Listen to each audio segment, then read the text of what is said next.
You made me jump there. I thought they'd finally caught me.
Objectively speaking, the trouble was entirely of my own making.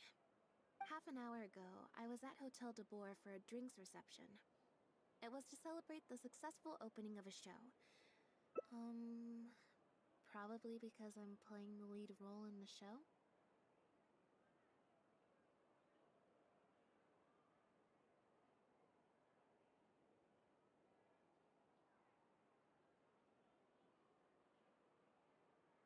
Is that so surprising? I'm always getting invitations to do solo performances. I just usually get Linny to write back and turn them down. But then came the Fontanalia Film Festival. We took all the kids from the House of the Hearth out to see a film, and after it finished, they all started clamoring for me to try out acting for some reason. Even Linny was chanting along with them. Anyway, it just so happened that a director called Mariu had sent me an invitation right around then. I'll spare you the details, but basically, I ended up accepting it. Yep, you nailed it. I'm playing the role of a puppet. In fact, the show's called The Lost Puppet, and it's a masked mime show. So I don't have to do any facial expressions or say any lines. Literally just a series of physical movements. The director says it's a very avant-garde art form. Art is not comprehended by the mind, but felt in the heart. At least, that's what the director says. Anyway, if nothing else, the opening performance seemed to go down well. At the drinks reception, everyone was crowding around me, saying, "Triumphant character portrayal, faithful adaptation of the original work, unequivocally, quintessentially avant-garde," and stuff like that. But being the center of attention is draining. So the moment they left me to go harass the director instead, I was out of there.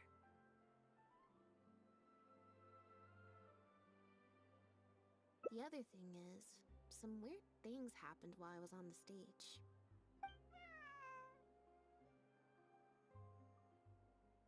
Oh, sorry, Bonnie. I didn't mean to leave you out of the No, we just met. We bumped into each other right after I slipped away.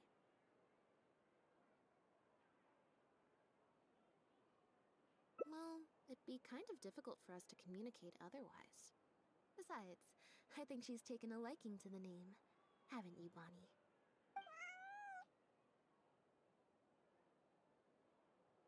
Yeah, that's right. Good kitty. We'll go find your owner soon, I promise.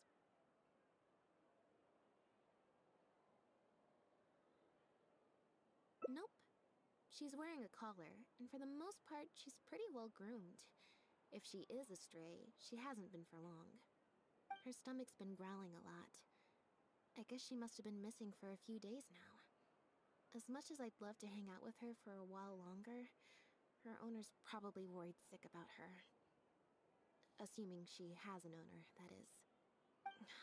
But the reception... I should probably show my face there again at some point, even if it's just to make excuses and leave again. Decision time.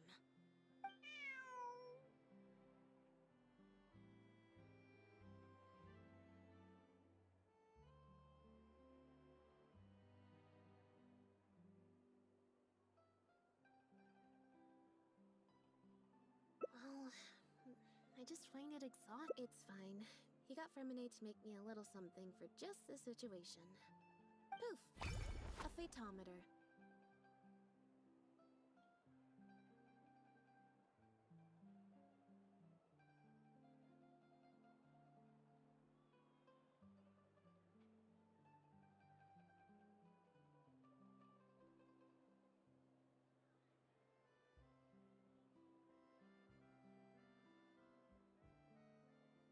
It looks pretty over the top, I know, but it's essentially just a box of cards. The way it works is, well, for example, if the number on the... I just have to...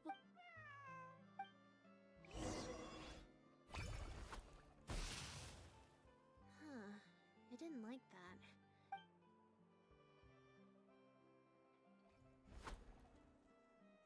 Clearly, there's some design flaws to iron out. I'll have to let Fremine know. Let's see... which card for?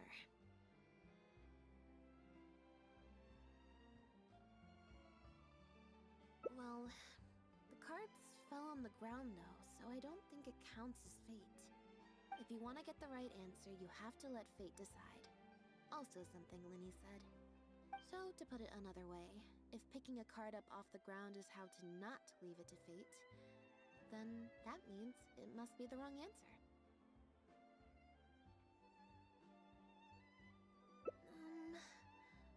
Or... why don't you pick a card? Since I ran into you here, that means... our fates are, like, interfering with each other.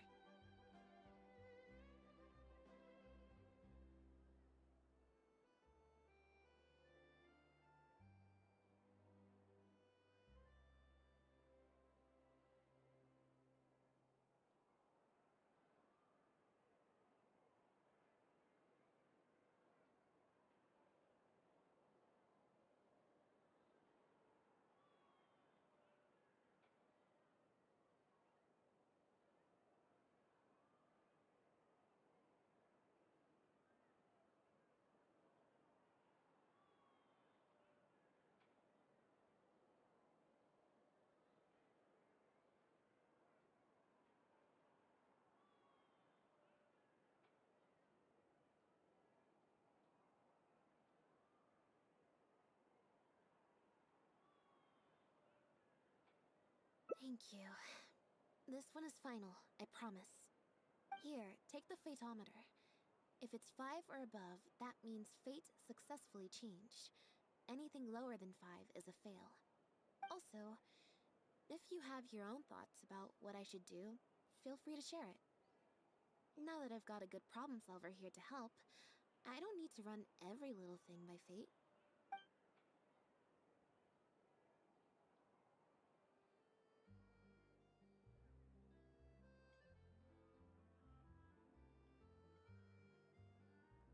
Alright. Then let's see where fate will lead me.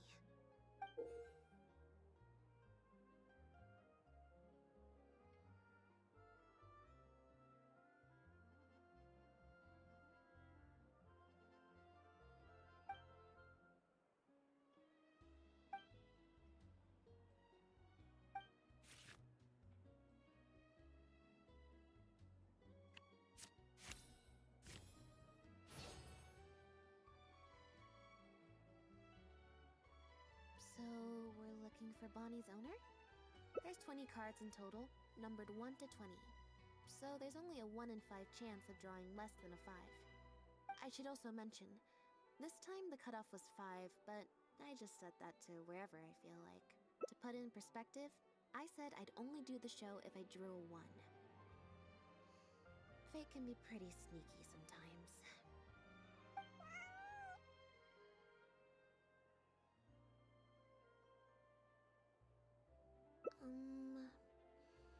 I think I'll go to the Steambird and see about putting an ad in the paper. You wanna come along? I think Bonnie wants you to come with.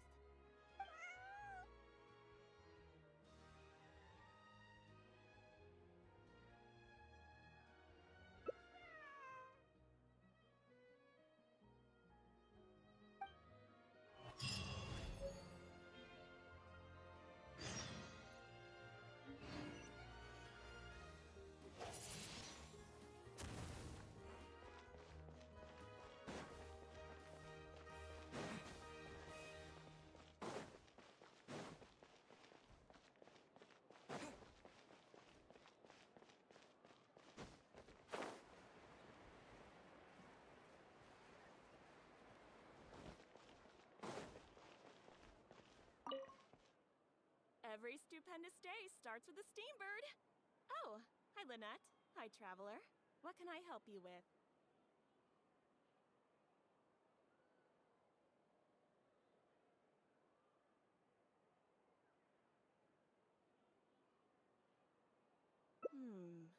I don't think so. Have you picked up a stray? Yep. If there's no commission to follow up on, could we post a notice about the missing cat instead? Why, of course. What a kind thing to do. Just fill out the form.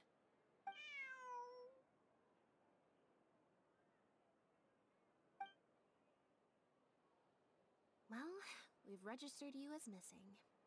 You can stay at my place until your owner finds you.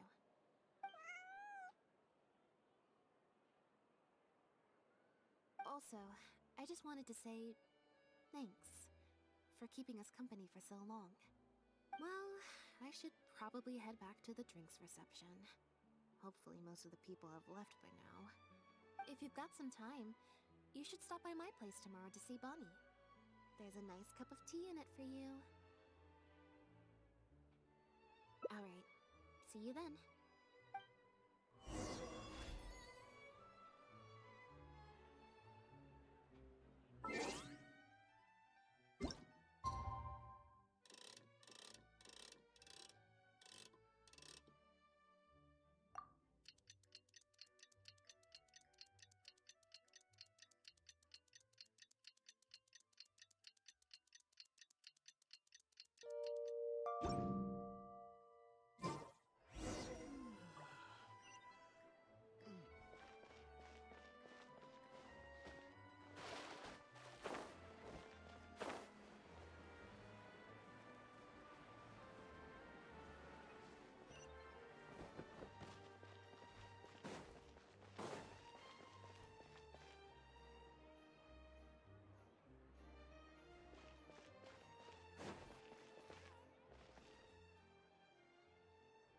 I believe this cat belongs to me.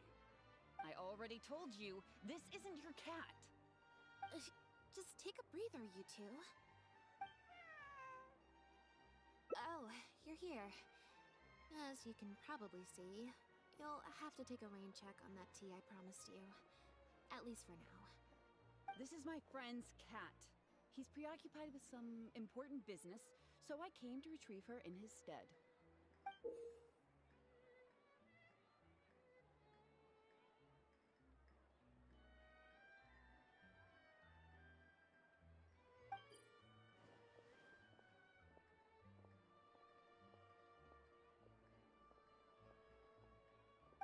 No. It's far more likely this cat escaped from the Humane Society.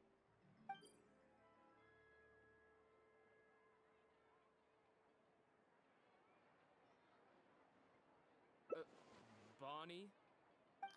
That's the name I've given her in the meantime.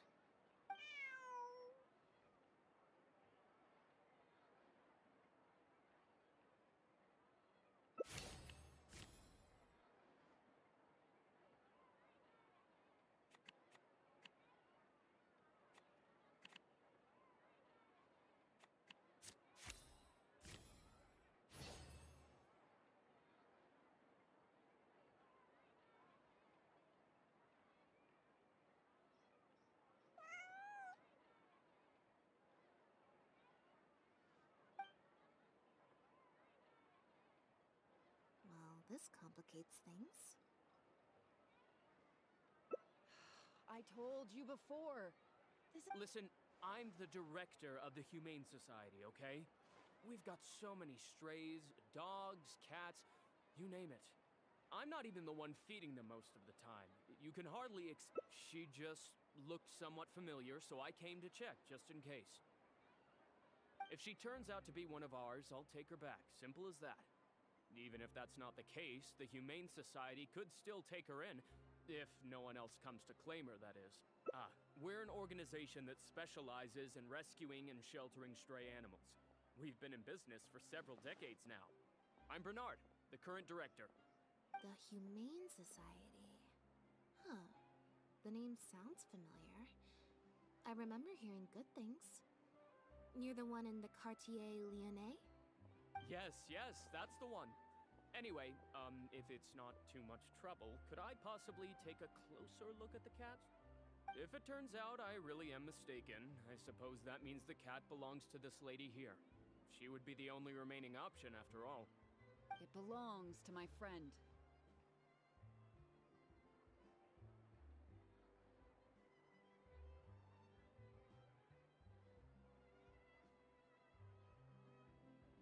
Go on, Bonnie.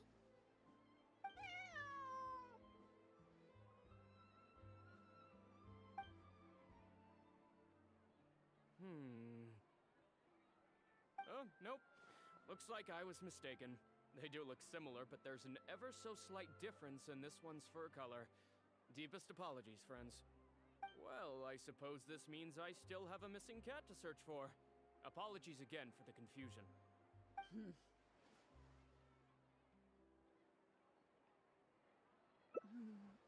Oh, yes, exactly. Wait a second. You lied earlier, didn't you? Lied? I'm afraid I don't know what you mean. A liar always has a tell. The look in their eyes, their breathing pattern, the way they hold themselves. The things that can give you away are often more numerous than you would think. What are you talking about? The way I see it, you're conflating baseless conjecture with fact. Normally, when someone is called out, their breathing speeds up as they begin to panic. But your breathing pattern hasn't changed one bit. In fact, it's been strangely calm and measured this entire time. It stands to reason, then, that your agitated behavior earlier was all an act. If you're a bad guy, I'm sure you'll take off running the first chance you get. If you're a good guy, the most likely explanation is that you're a member of the Guards, or some similar organization. And you're basing this off of? Intuition. Nothing more. Intuition. Well, I have to hand it to you, Lynette. You're right. I'm a member of the Guards. The name's ḽYNETTE. I'm currently investigating a cross-border smuggling case. This cat here... Bonnie, what's her name? Well, her owner is one of the prime suspects of our investigation. A couple of days ago, our suspect got wind that we were on his tail and fled. That's most likely how he got separated from the cat. I just so happened to stumble upon your notice in the Steambird, so I decided to see if he'd come back for her. But looks like I overestimated him.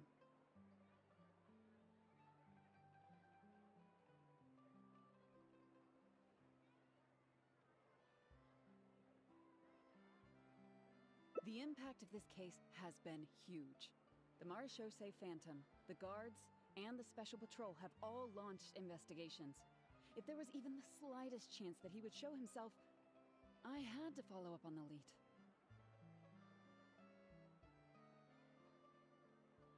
A new kind of illegal drug, imitation synth. We confiscated all the synth on the market, but addiction isn't something that goes away overnight. Even without substances on the market, people are still looking for a way to get their next fix. And criminals are all too eager to capitalize on that addiction. That was the impetus for imitation synth.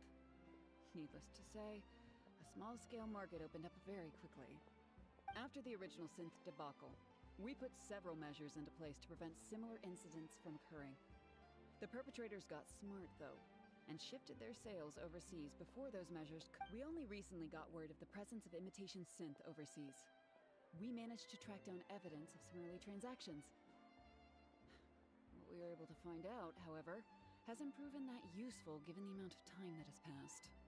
The µrZicu Phantom launched an investigation to track down every person in Fontaine capable of producing a drug like that. That's how we learned about Bonnie's owner.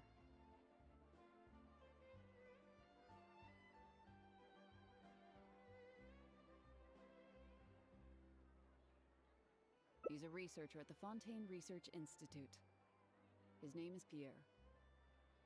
Pierre ḽYNETTE, to be exact. ḽYNETTE.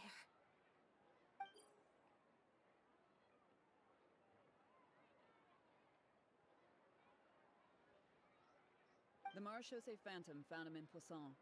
In addition to the cat, he also had a pendant with him.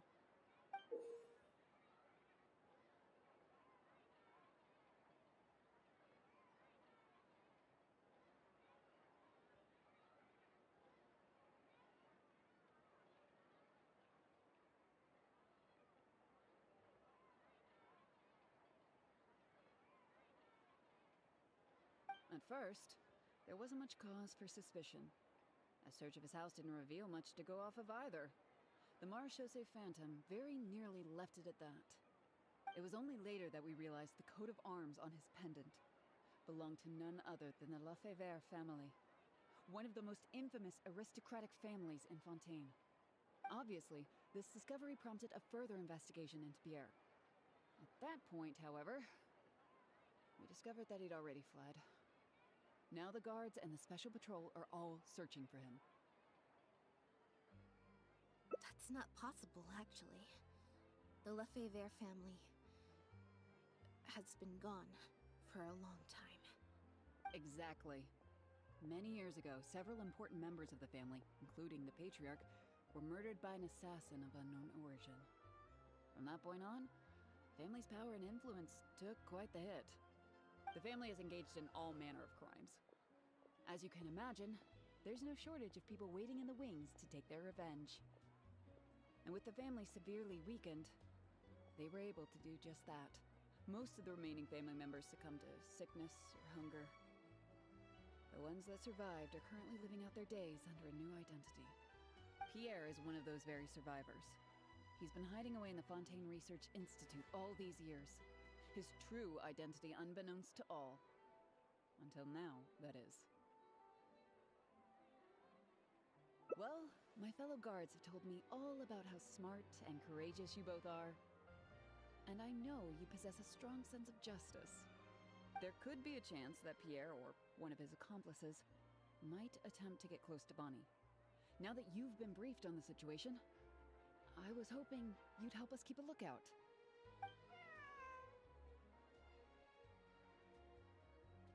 If I take Bonnie back to the guards with me, there's no way Pierre will try and come for her. Not even the most daring of criminals would attempt something like that.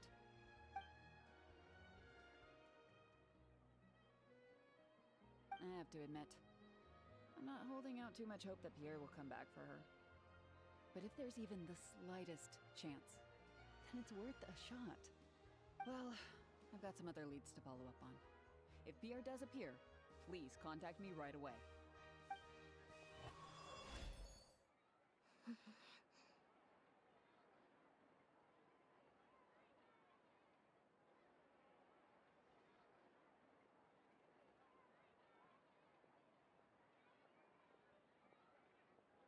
It's nothing. I'm fine. It's just the head of the ḽYNETTE family. He was the eminent person who kidnapped me all those years ago. It was at a dinner party. Someone tricked me into boarding the ḽYNETTE family carriage. Whoever it was, they took me back to their home. But before anything worse could happen, Father intervened. Yep. Father was the one who orchestrated the fall of the ḽYNETTE family. That's what led Lyney and I to join the House of the Hearth. After all these years. I never thought I'd hear the ḽYNETTE name again.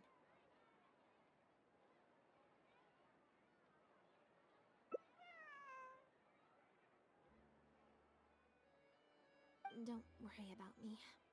I wasn't feeling sorry for myself. I was just thinking about Lyney. He's been acting strange recently. He avoids me for days on end, consumes himself with some secret investigation, and then out of the blue pushes me to do that acting job. Thinking about it now, it's almost like the one I drew from that deck of cards was part of his plan all along. He must have asked Fermine to help him out. In any case, I know he's hiding something from me. He's really pulled out all the stops this time.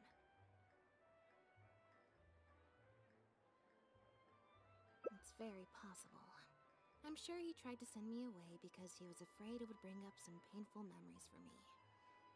It wasn't necessary, though. Even after all these years, he's still as overprotective as ever. You'll have to help me teach him a lesson if we run into him along the way.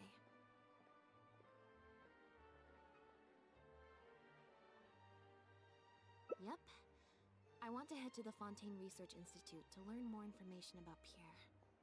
Just let me activate search mode, and then we'll head out. Who knows? Maybe we'll run into Linny along the way.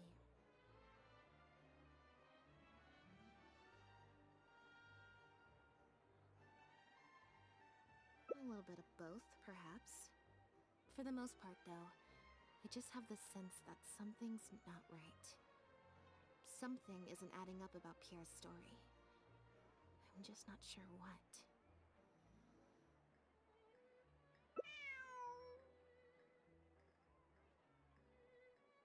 Okay, I'll write a letter explaining everything to the crew. Once that's done, we can head out.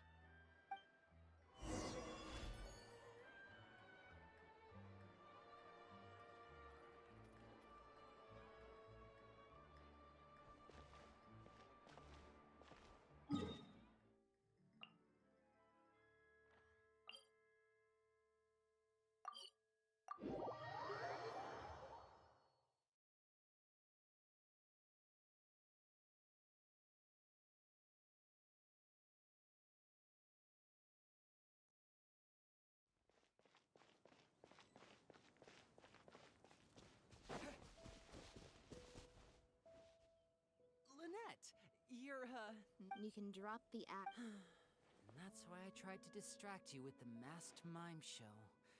But I guess you're just too good. Care to introduce us to your new assistant? This is Officer Shovras, captain of the Special Security and Surveillance Patrol. You may have met her already. Nice to see you. I should clarify something. Mr. Linney's here at my invitation, not the other way around. To borrow your expression, Miss Lynette, I suppose that would make him my assistant more than anything. We've brought on Mr. Linney as a consultant in the past. He was instrumental in helping us crack a case involving a perpetrator who used magic tricks to commit crimes. So you've heard everything then?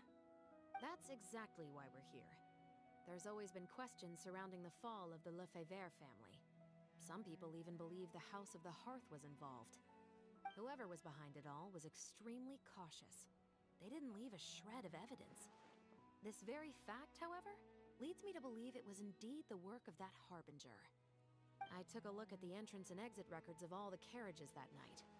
Let's just say it wasn't hard to deduce that there's ill will between you two. Don't worry, I don't have any evidence to that effect, and I certainly don't plan on going to bat for such a despicable family. Plus, you were victims back then more than anything. I sought Mr. Linney's help with the smuggling case. Nothing more. The way I look at it, it's a collaboration between us as people, not the organizations we represent. Besides, by working together, we can expose the truth as quickly as possible. You can hardly say that's at odds with the justice my organization strives for. Not at all. I was planning to invite you from the very beginning, Miss Lynette.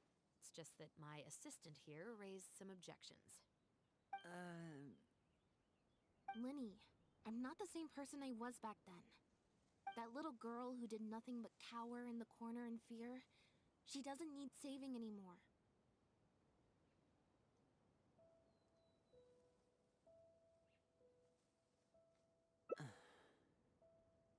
I'm sorry, LYNETTE.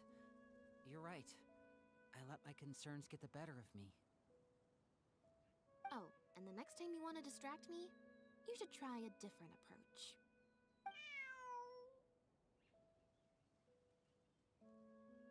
Who's this? You pick up a stray while I was gone? It's a bit complicated.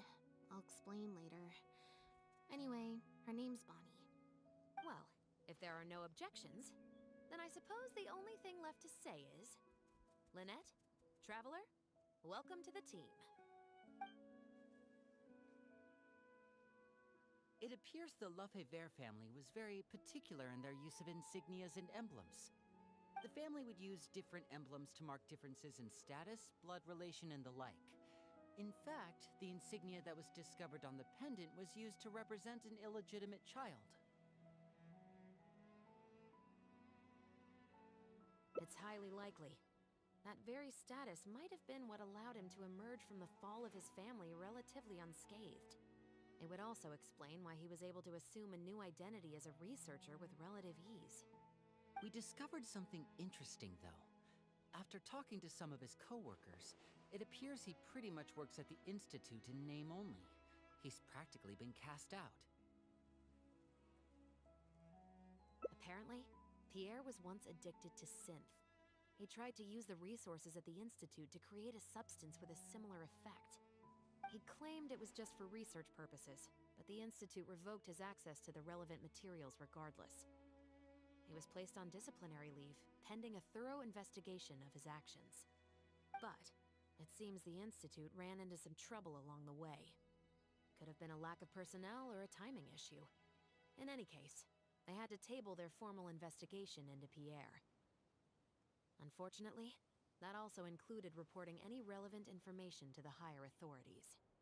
As for his family background, it appears none of his co-workers at the Institute were aware of that information.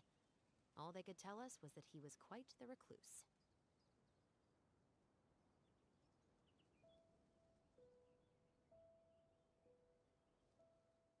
Other than the pendant, we didn't find anything else of note at his residence in Poisson. Based on the samples of imitation synth we've been able to analyze, it appears the substance leaves behind strong traces wherever it's produced or stored.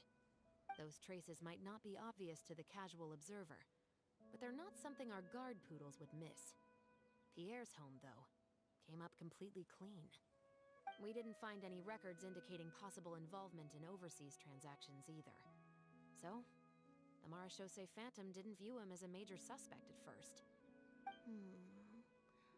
Maybe he had a separate, dedicated area where he made the imitation synth. Well, his neighbors did say he was often gone for long stretches of time. You would think with him out and about so much, people would have spotted him around Poisson, but residents said they barely ever saw him in town.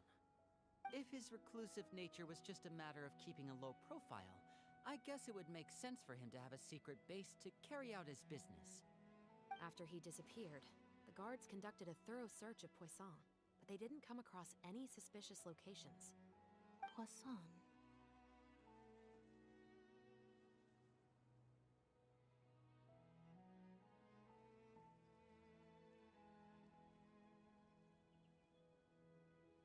You know Hotel de Boer, where I first found Bonnie? To get there from Poisson, you have to cross a stretch of ocean. It's not somewhere a cat could just wander off on its own. A cat? You mean...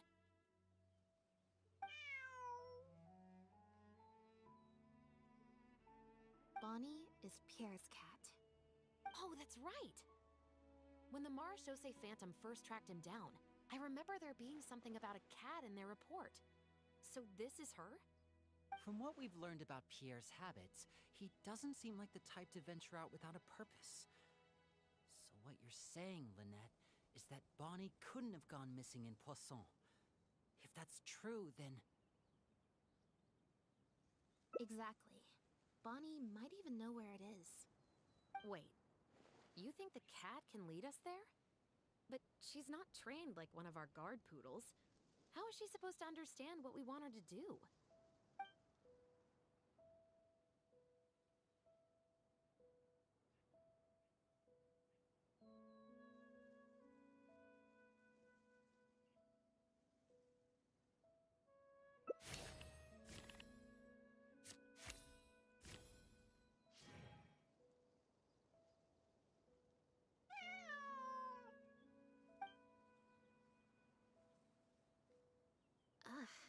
Guess she's a little skittish around strangers.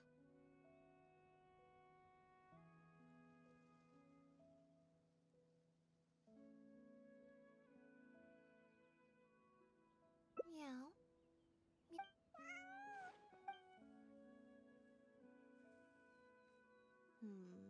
Near the coast, the beach, and beneath the cliffs. The place we're looking for is most likely north of the court of Fontaine. Well, I've certainly never taken a witness statement like this before. Well, if it works out, maybe it's something we're... Cats and humans are actually pretty alike. Of course, body language has its limitations. You're not gonna be able to get across anything too complicated. The important thing is that we now have a lead.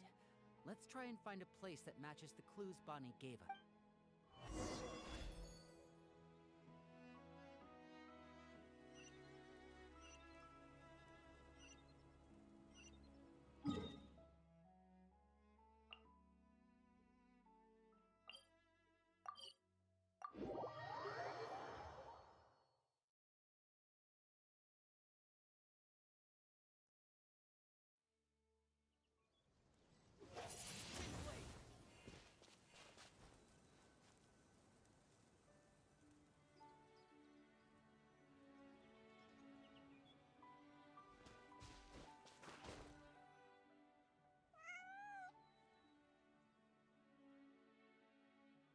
Seems like Bonnie is trying to take us somewhere.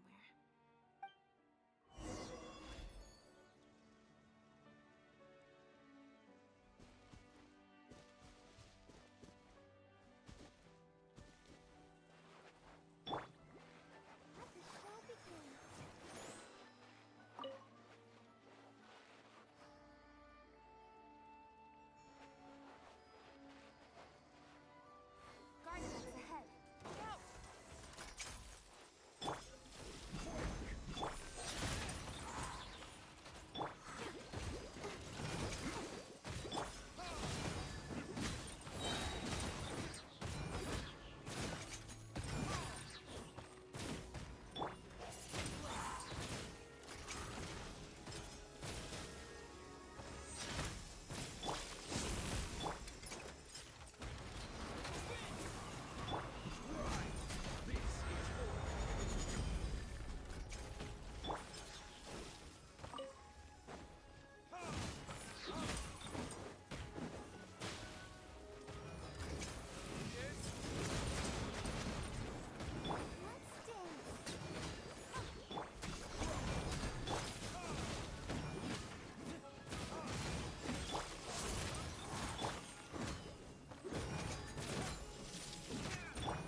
Lynette. You found this place so easily.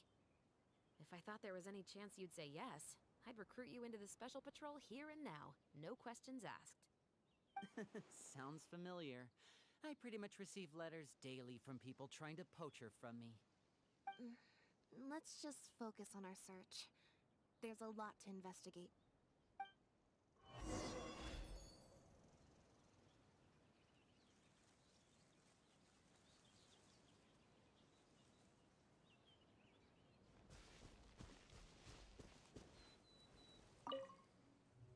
material these bags are made of, it's quite rare. It's the very same, actually. Even the strings look special. I came across some bags made of the same material, very similar. But what could these big bags...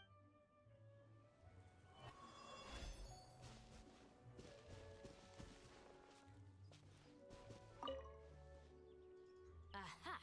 Just as we thought. This is where the imitation synth was being made.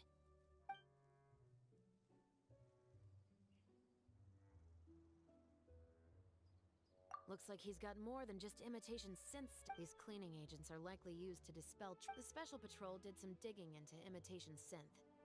Our records indicate that it's very difficult for ordinary people to detect traces left behind by the stuff.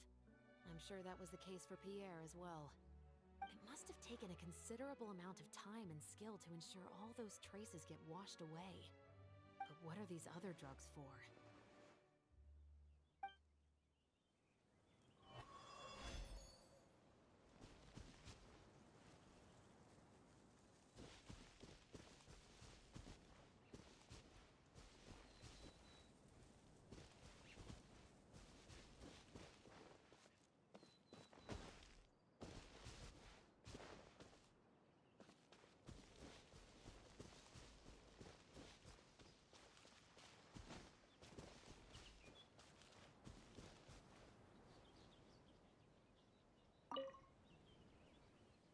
When the µṛᴍᴜ phantom searched Pierre's house, there was no sign of these barrels, right?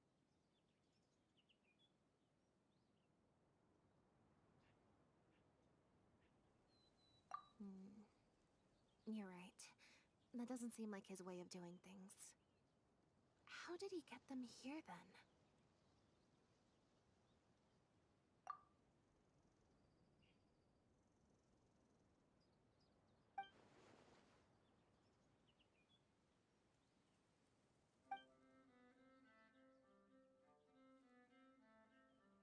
Only the lower halves of the barrels appear to have been submerged in water. Based on the various ingredients we found, this appears to be where Pierre was cooking up his imitation synth. It looks like he used a special cleaning agent to get rid of any residual traces of the substance on his person before he left. That's how he was able to get past the guard poodles. So then he transferred the imitation synth into small sealed bags and took it somewhere else for the drop-off. No.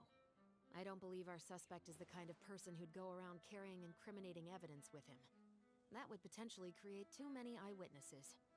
The cleaning agent and the sealed bags might get past the guard poodles, but if a member of the public or even a guard on patrol happened to see him during the drop-off, a quick search would reveal everything. That's still a very risky operation.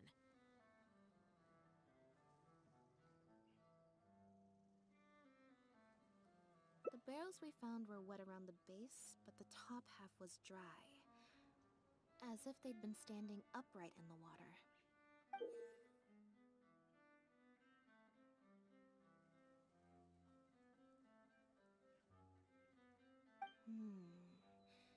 If you put a barrel in the water, it will normally float on its side. Unless it's heavily loaded, in which case it'll sink.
Yes. With flotation rings around the body of the barrels, they'd stay upright in the water. And then he could afford to load them more fully. You think he used floating barrels? I suppose if he acted at night, when there are very few other boats around and visibility is low, it's a valid theory. We can't rule it out. But then, wouldn't the barrels be carried off by the waves or the currents? How would the person doing the pickup know where to look?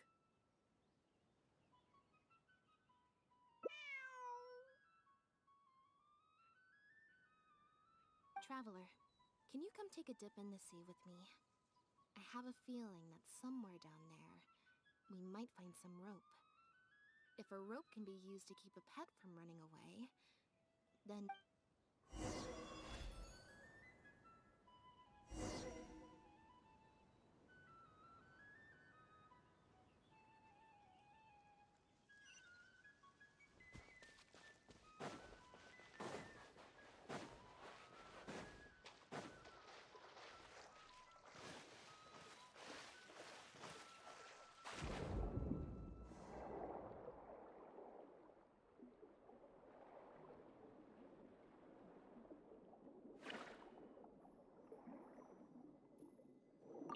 wreckage of a small boat?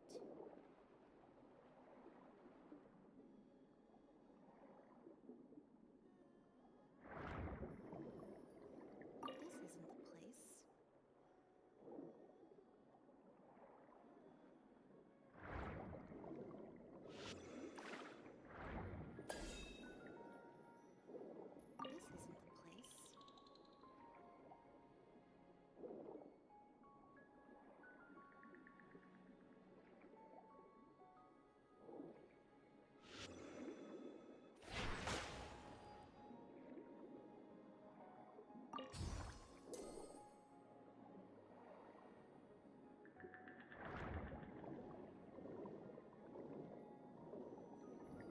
Got it. Time to go up and report.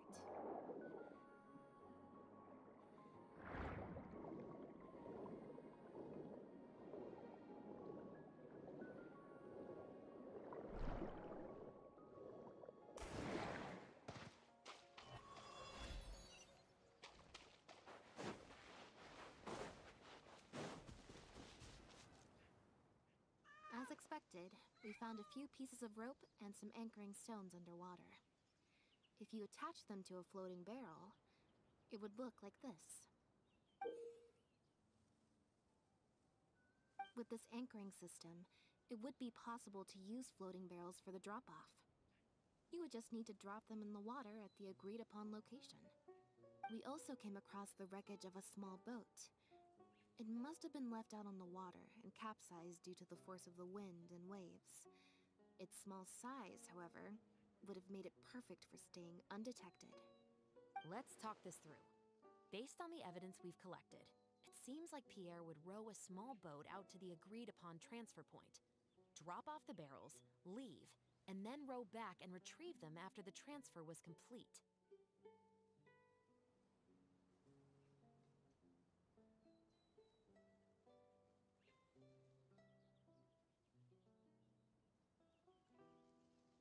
It could be that he was trying to avoid meeting up with his associate face to face.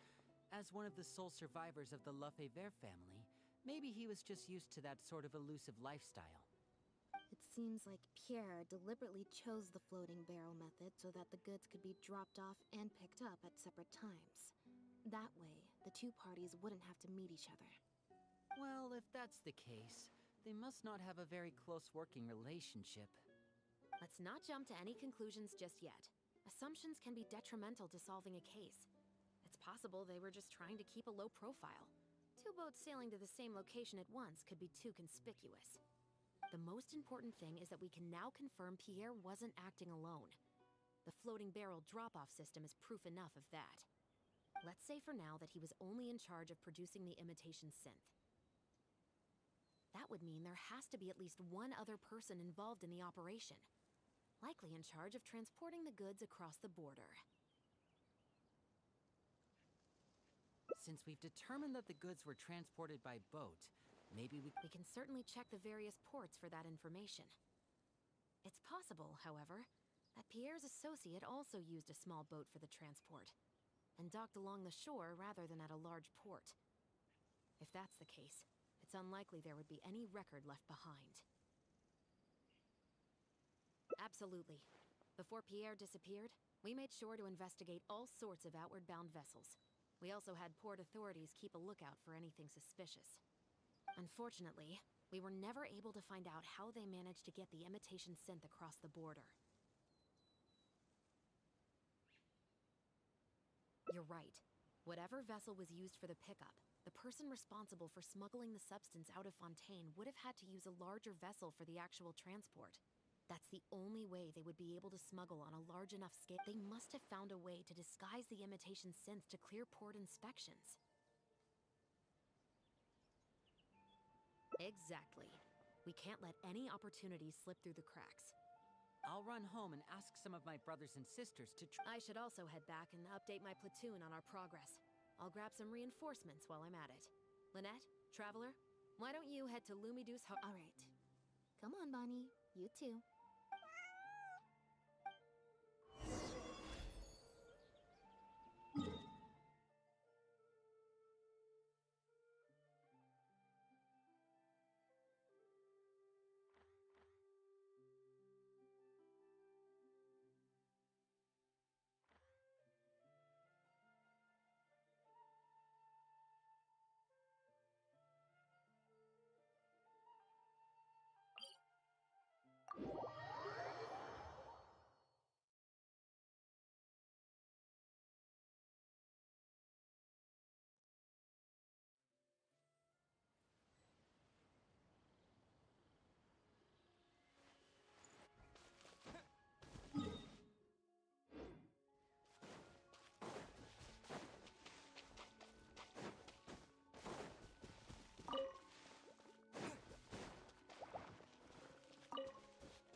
Lynette, Traveler.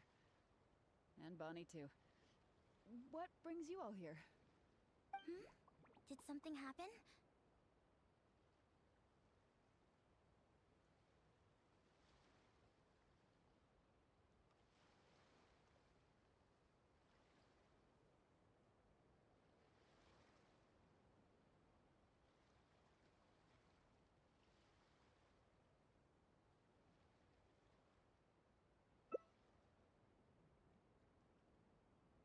Oh.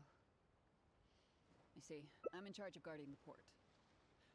You mentioned you were after some travelogues, right? I can go fetch those for you.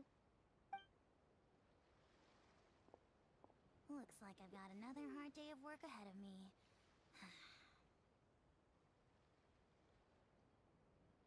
No, not usually. It's this incident that happened recently. Before that, everything was normal. All we had to do was confiscate anything suspicious and we could call it a day. Pretty simple stuff. But things are much more complicated now. We somehow let suspicious cargo pass through the port undetected. Not even our guard poodles were able to sniff it out. Even worse, we still don't know how the perpetrator... By suspicious cargo, do you mean imitation synth? Yep. However, prohibited substances are just one example.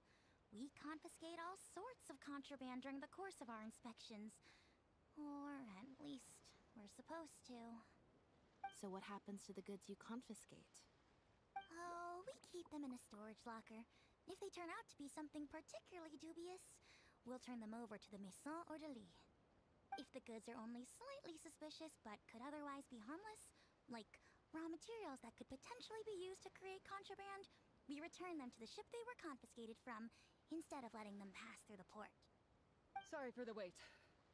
These are the travelogues for all the recent activity at the port.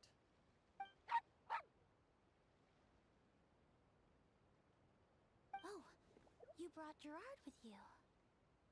Actually, he followed me here himself. It's like he smells something on me.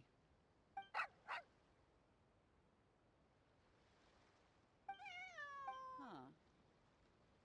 Huh? We were so careful not to touch it, but we still ended up with traces on us. If it leaves a residue so easily, I just don't Why don't you have a look at the travelogues first? All ships coming in and out of the port are recorded here, except for the ones the port authorities ride to and from work.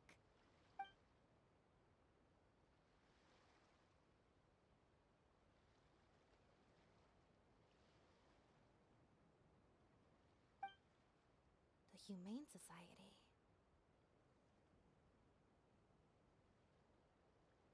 Their name is all over the exit logs. The purpose for leaving is always listed as overseas adoption. Ah, the director of the organization explained that actually. He said a lot of the cat and dog breeds unique to Fontaine are also very popular overseas. So, his organization offers an overseas adoption program. Bernard, the director of the Humane Society, was the man who came looking for Bonnie earlier.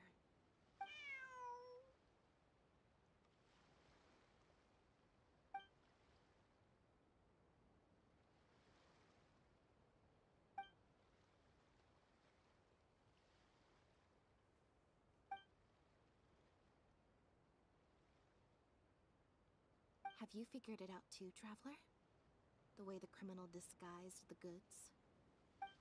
When Bernard asked to take a closer look at Bonnie, he was actually checking whether there was any imitation synth in her stomach.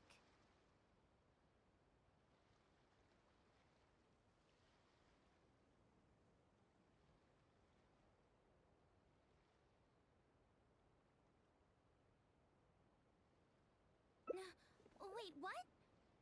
The sealed bags we found at the secret base. They were specially made to be corrosion resistant.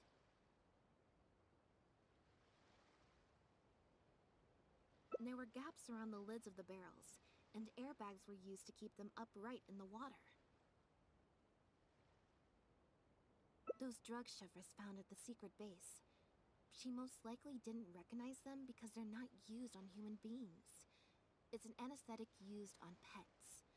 The perpetrator must have given it to the animal. Pure. must have made the animals swallow the sealed bags full of imitation synth at his secret base. Then he stuffed them into... The sealed bags combined with an animal's body odor would certainly be enough to mask the scent of imitation synth. During our inspections, we would have never thought to inspect the bellies of those animals for anything suspicious. Even if we tried to feel around for something, I'm sure it would be difficult to detect. Exactly.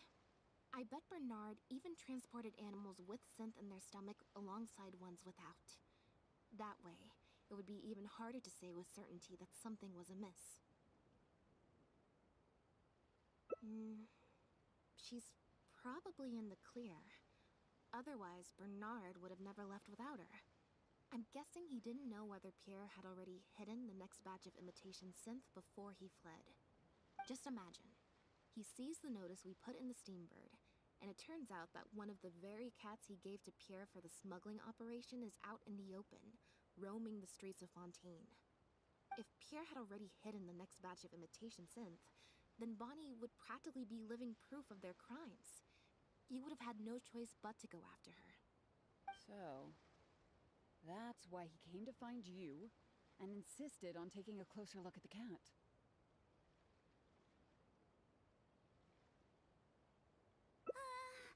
Wait a second, I'm a little lost here. I get the part about hiding the substance in the pets, but those... what did you call them again? Floating barrels? Why even put the animals in there in the first place? If you've got something as convenient as a floating barrel, why not just stuff it with the imitation synth directly? Why not wait to hide the stuff until after the exchange has been made? In order to make sure the animals could swallow the sealed bags, they made them extremely thin. Had they not done that, the animals would have likely bitten or chewed through them.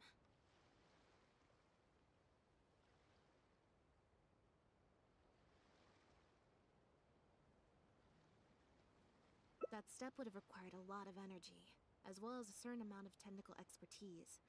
So, it was better left to the more experienced Pierre. We've already proven how easy it is to pick up trace amounts of imitation synth, so I'm sure Bernard was taking all the precautions he could to avoid the same fate.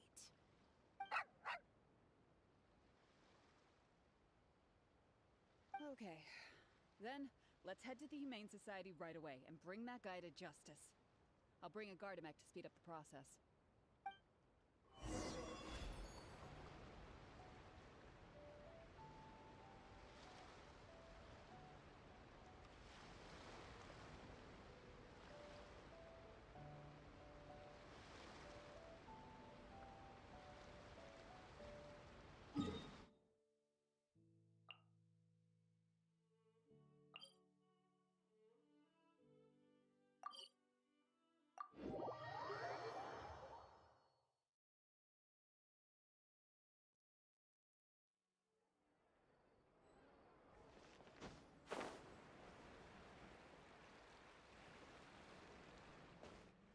The headquarters of the Humane Society should be somewhere around here.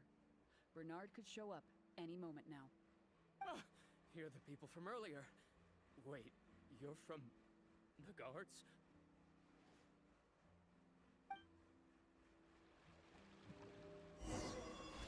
After him! We can't let him get away!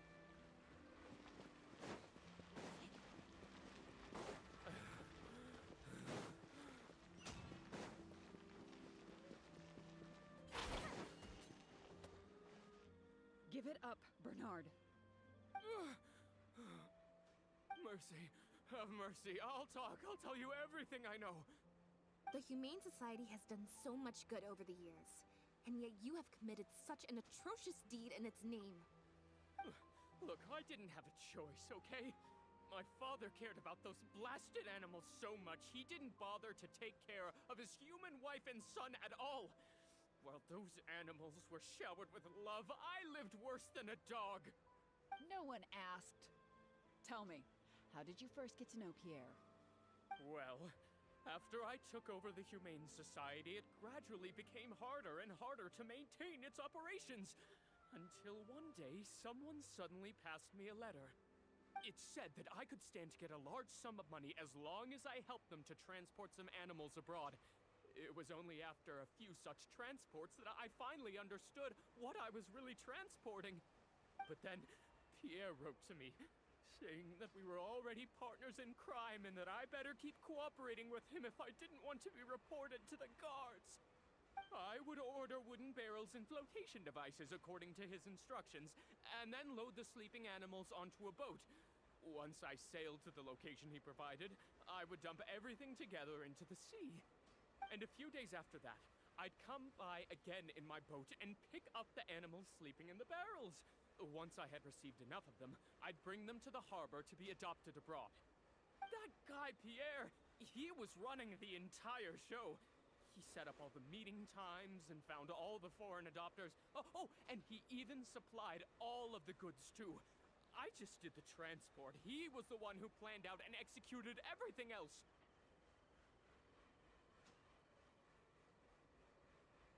Look, I don't know, okay?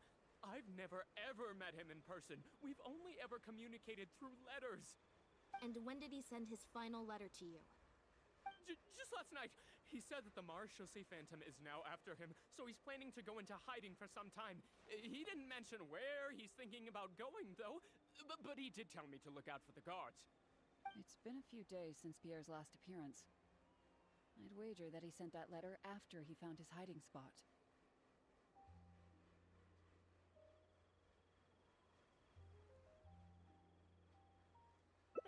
I burned them. It was on his orders. I had to burn every letter after reading them. I wasn't even allowed to share them with the rest of the society employees. Sure sounds like you're trying to use the lack of witnesses or evidence to pin the blame on Pierre.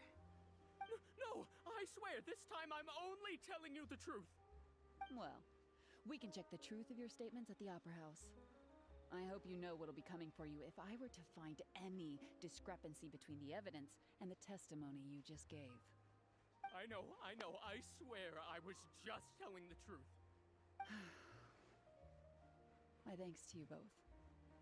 Had it not been for you, I really don't know what would have happened to this case. Bonnie helped, too. That's true. It was all thanks to her that Bernard was finally exposed.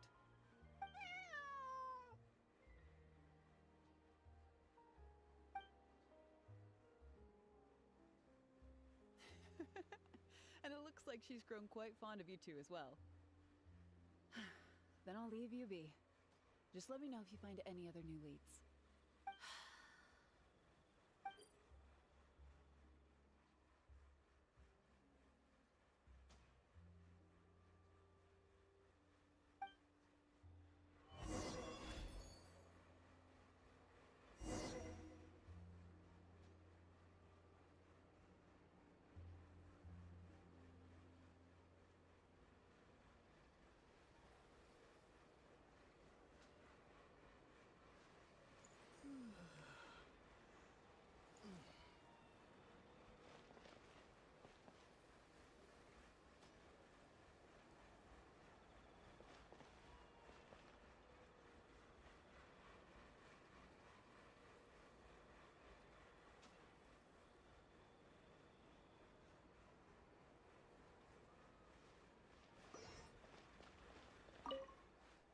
Now behave, and follow me to the interrogation room. Ow, that hurt. Ow!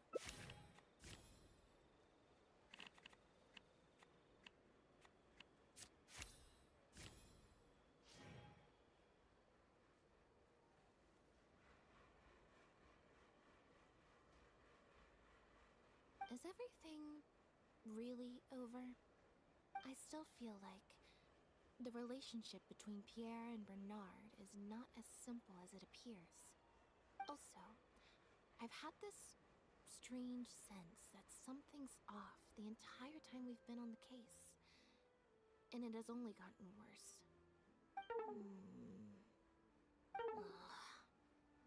No good.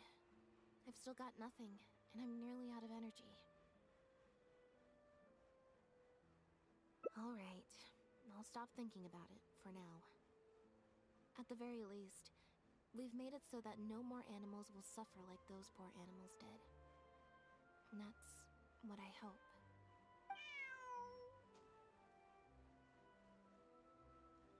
Let's go to the Humane Society.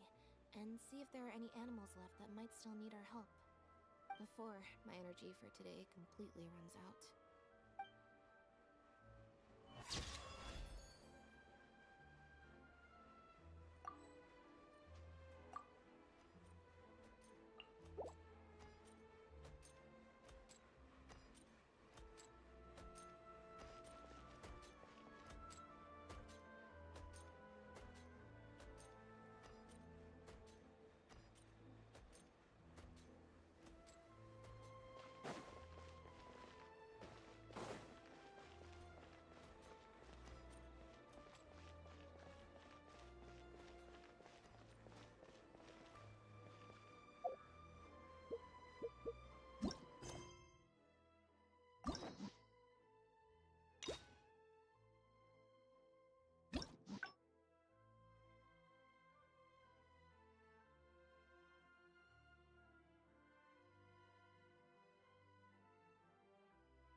I didn't like that.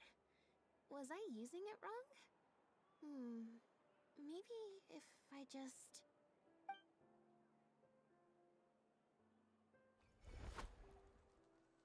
Clearly, there's some design flaws to iron out. I'll have to let Fremine know. Let's see... Which card did I get? 4. Well, the card... If you want to get the right... So, to put it another way... Or... Why don't you pick a card? Since I ran into you here, that means... our fates are, like, interfering with each other.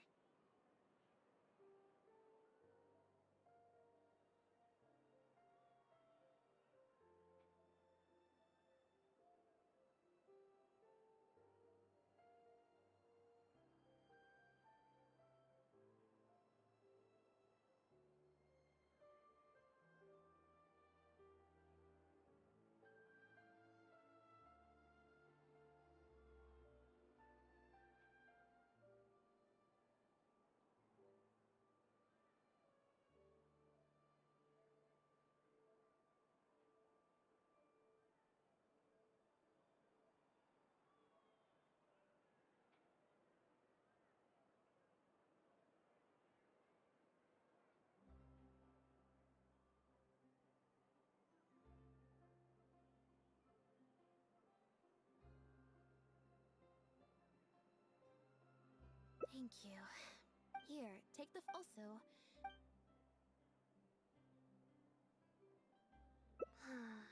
Back to the drinks. Nope, I said I was here to sit. Besides, the drinks reception, I might get sued for brief. One other thing. Do you want to come with me? Mm-hmm.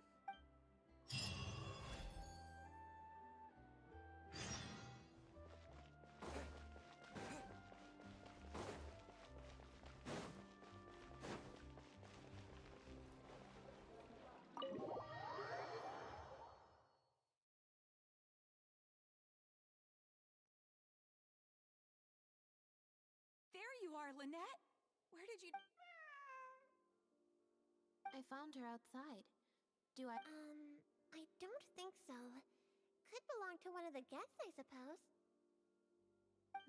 Fair enough. It was a long shot. So sorry we couldn't help you, Lynette. Don't worry. We'll ask around for you. Leone's probably just being forgetful. Maybe you could leave her with us. We'll take her to the reception desk and see if they know anything. And if not, we'll just keep looking. Sure. I would help, but I'm a little preoccupied. Sorry to dump this on you. It's no trouble at all. We're happy to help however we can. Also, if it's no trouble, I mean, could we maybe get an autograph? And maybe a photo? Leone!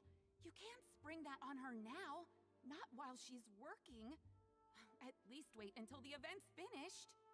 One last thing, Lynette. Director Mary is looking for you. We'll take the cat to the front desk now. See you later.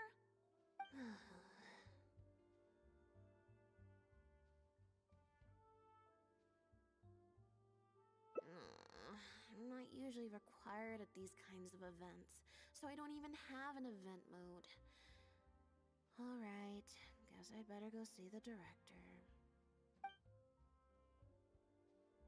Spectacular choreography, a masterpiece of mise-en-scène, and the performance, oh my, groundbreaking, dripping with, je ne sais quoi. My congratulations on another magnificent show, sir. Yes, I, for one, was particularly captivated by the clearly allegorical narrative undertones. The Lost Puppet shines a spotlight on the impact of technological advances in our modern society, particularly as they relate to changing modes of emotional expression and the challenge of mutual intelligibility. Such a pioneering work, so far ahead of its time. A tour de force of avant-garde theater. I can already see the headlines of tomorrow's newspapers. They will certainly be singing your praise, Director Mary. But it was a group effort, of course. To convey emotions in a silent show with no facial expressions, the entire cast had to go above and beyond. Everyone truly outdid themselves. Speaking of the cast, Jillian, another strong performance from you in Director Maryu's latest show, as of course we've all come to expect from your numerous successful collaborations to date. That's quite an overstatement. I've only ever played supporting roles. On that point, you stated a few months ago in an interview that you were looking to secure a leading role in your next show. What led you to the decision to stay in a supporting role this time around? We had a discussion about this, and while Lynette hadn't previously performed in an acting role, we were blown away by her talent, and she was a perfect fit for this character. Quite simply, this was the role she was born to play. Exactly. I was honored to share the stage with her. Lynette worked extremely hard in all of the rehearsals, and she's an incredibly talented actress. Oh, Lynette's back! Hey, Lynette, where have you been? Were you in standby mode? Some reports say you switched that state to recharge after a show. Ah, method acting, of course. Such a compelling portrayal of a mechanical puppet could only be achieved by an actor who lives and breathes their role even while offstage. Those seemingly stilted movements were in fact an inspired portrayal of the character. The ostensibly bad acting, in reality, was the product of supreme acting skill. Oh, I went outside and there was this cat there, so I played with the cat for a bit. A cat? We've long heard that you are a kind soul, as well as an incredible actress. No wonder your debut performance has garnered such popularity.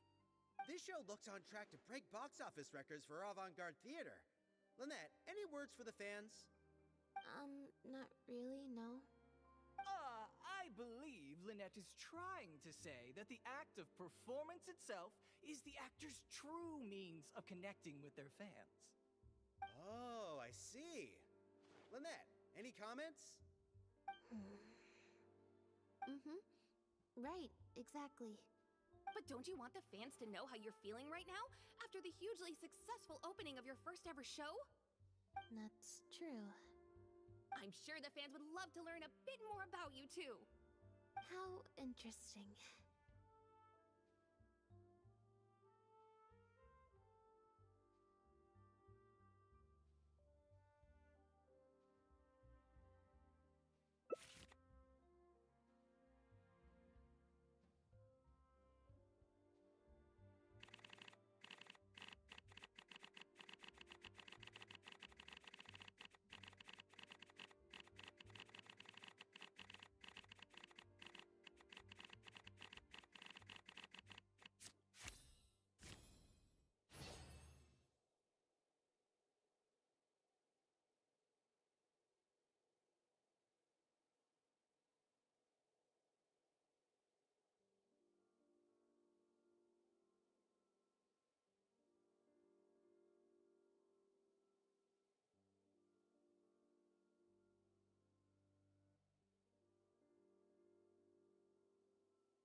Oh, really? I'm so sorry. How rude of me. Huh? Wait, you're the traveler who's been in the news. Did you come to see the show? Wow, are you a fan of Lynette too? Do you have any comments on her first performance?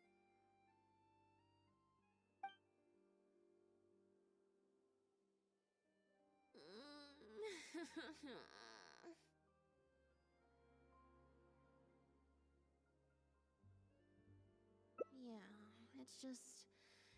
Turns out, even with you here to share the load, I can't cope with this stuff, even in Tea Party mode.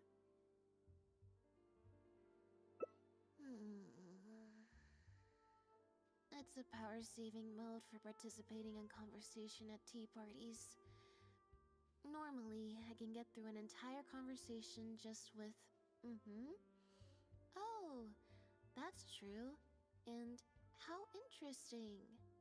But at a tea party, I'm not normally subjected to a constant stream of questions. The energy consumption of that interview just now was 3 times as much as the average tea party. I think I'd rather pray that I never have to do it again. Lynette, Director MrZicu would like you to join the group photo to commemorate the successful opening of the show. A group photo? It's just the members of the troupe, along with Maloney and Corentin.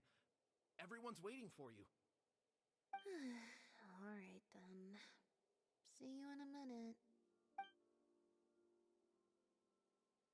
3, 2, 1, smile. My thanks to each and every one of you here for your help in making The Lost Puppet a success. The group photo is already being printed as I speak. You can collect your copy from the first floor after the drinks reception concludes. May it serve as a reminder of this fabulous performance every time you see it.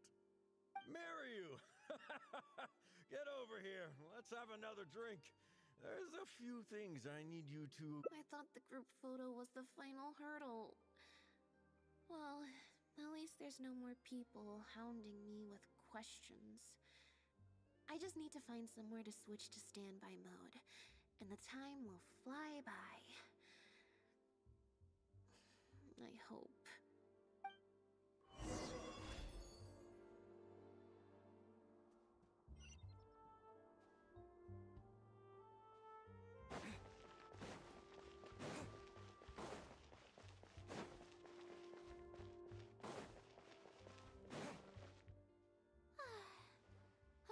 ɪᴍᴘᴄᴛ is as wonderfully sweet as ever.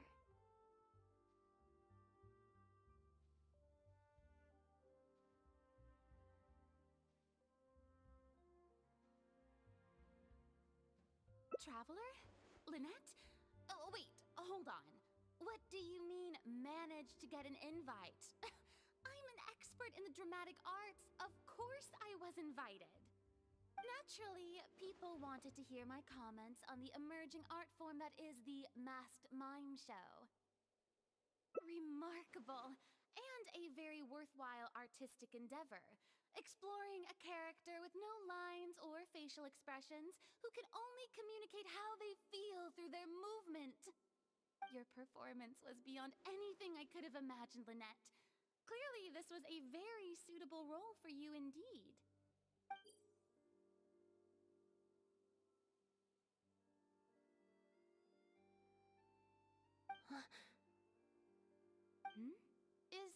Is something wrong? No, it's nothing. Please go on. Oh, basically, I think I'd give it a positive review overall, just not as gushing as the crowd downstairs. So, you thought they were pretty over the top too? In fairness, it's normal to bring along some vocal supporters for publicity when a new show opens, but still, this was something else. Then again, I'm no specialist in avant-garde theater. Maybe I'm just not well acquainted with their review criteria. Or maybe it's because I came to the show with some preconceived expectations. I did happen to see the original draft of Mariu's script a while back. What original draft? Oh? He didn't show it to you? It must have been a few months ago. He came to me to get some advice from an experienced performer's perspective, and then asked if I could write a few reviews of his new play. I had a lot on my plate at the time, so I had to turn him down. I only skimmed a few sections, but they seemed quite different from the final version. I can't say I remember the plot, but I don't know. The protagonist just seemed more complex, I guess. Especially in the last two scenes. Still a mechanical puppet on the outside, of course, but she seemed to have more emotional depth on the inside. Emotional depth? Oh, I'm just thinking aloud here. Don't take it to heart. Besides, a script and a play are two very different beasts. There are so many fine details to consider when turning a story into a stage production. More than most people could imagine. Especially with a novel art form like a masked mime show. I'm sure Mariu had his reasons for the changes he made.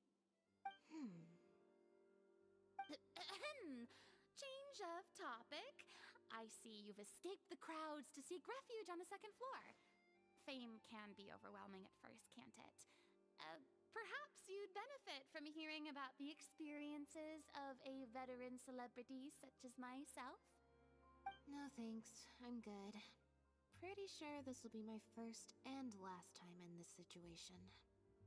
Hey, at least let me finish. I have top tips on dealing with belligerent reporters, slipping away to hunt down snacks during the intermission. Tell me everything. First, take a seat, mon ami. We must partake of Hotel de Boer's fine desserts as we talk, lest they go to waste. That was very educational.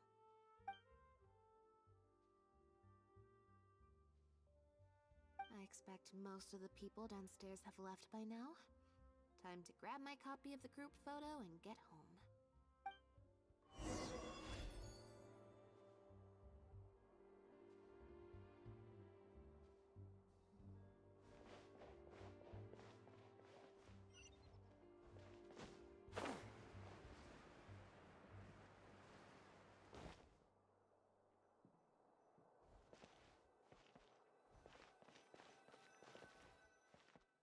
The photo must be in this envelope right here. It's finally over. Thank you for sticking around for so long. If it wasn't for you, I don't know how I would have standby moded my way through the last few hours.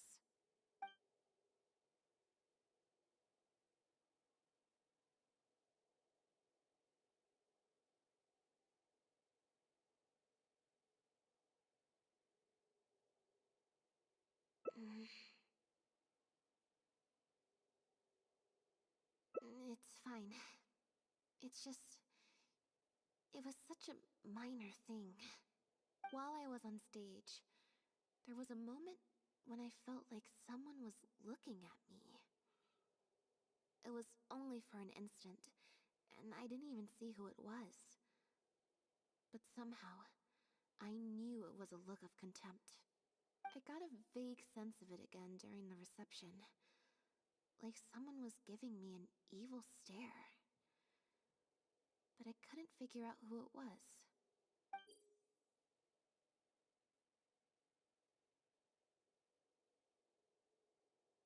Normally, I'm used to lurking in the shadows on the stage and spying on other people.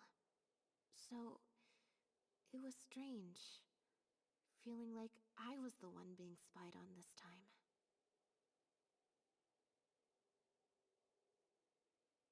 Or someone just took a disliking to me for no real reason.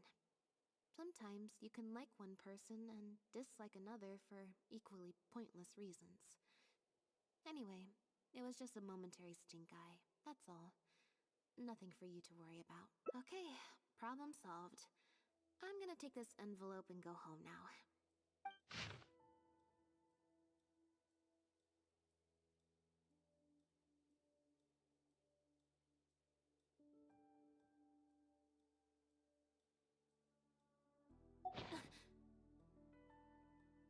You have destroyed this work of art.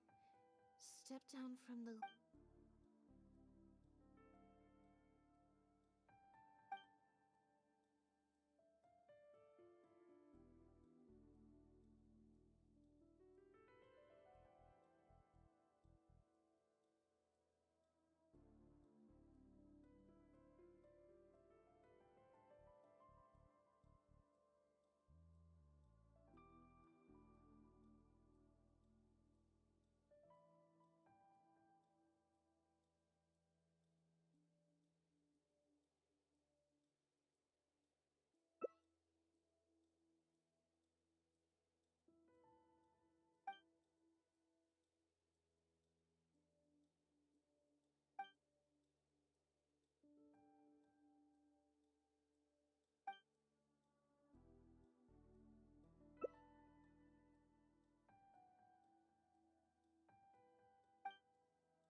I don't think we're gonna find any more clues here.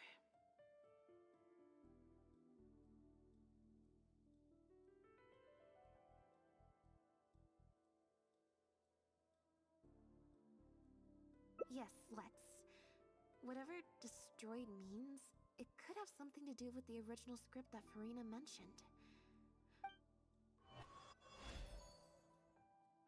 I can't believe how well the whole Lynette's debut acting role thing worked out. Even the avant-garde box office is lapping it up. How could I ever have doubted you? If you hadn't stuck to your guns and kept sending those invitations, this opportunity would have passed us by.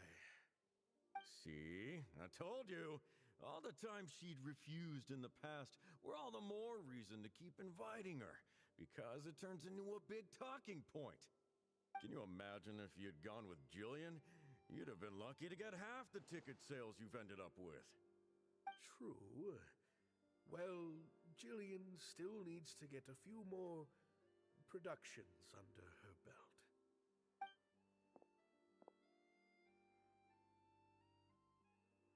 Do you have a moment, Director Mario? Oh! Ah, if it isn't the star of the show! We were just talking about you. Oh, and is that the legendary Traveler with you? I'm guessing you're here to discuss the show with the director?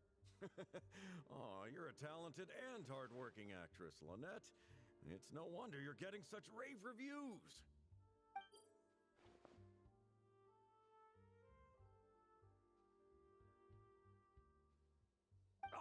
leave you artists to discuss your work in peace. Maryu, make sure you give your star performer and her friend your full attention. I certainly will. Lynette carries the fortunes of our entire troupe on her shoulders.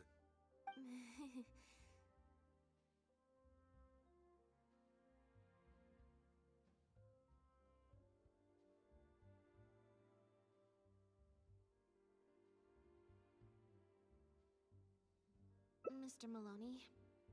An investor or something, I think. I've never asked him. So, what can I do for the two of you? I'm afraid I'll have to dash soon as I'm meeting some friends from the newspaper. Otherwise, I'd love to stay longer. We heard that the original script for The Lost Puppet was quite different from the final show. I'm kind of curious to know what the protagonist was like in that version. Oh, well, this is a surprise. I didn't think you'd be interested in that sort of thing. It's not uncommon for scripts to undergo major changes as they're being brought to the stage. But I'm afraid there's not much to tell you in this case. The protagonist has stayed the same from the beginning to end. A mechanical puppet with a bumbling body but a sensitive soul. A stranger in time who doesn't belong. There's no doubt about it. You are the protagonist, and the protagonist is you. The success of one is the success of the other, and that's what made this show an artistic triumph. Sorry, you've lost me. Can you put it in plain words? All right, then. Delving deep in the search of core truths is the job of an artist, after all. You shouldn't give your attention to early drafts of the script, Lynette. All it would do is sow confusion where you already have clarity. The current script is the final version because it is the best version, and your performance best brings that script to life. Why, if it weren't for you, I doubt any audience would give our show the time of day.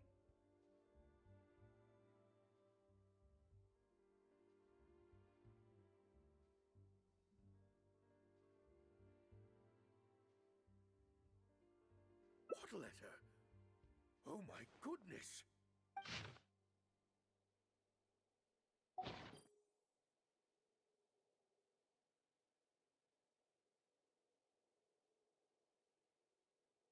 Destroyed this work of art? Really? Well, Director Maryu, any idea who might have written it? No. Who on earth would write such nonsense? Absolutely not. Yeah, maybe Jillian could fill in for me for a while. What? No way. Out of the question.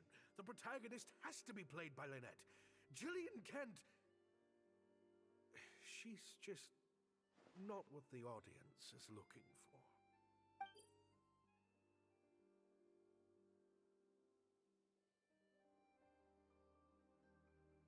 Ah, I've got it.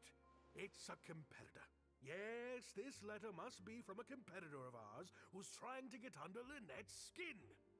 You can't lie low. That's just what they want you to do.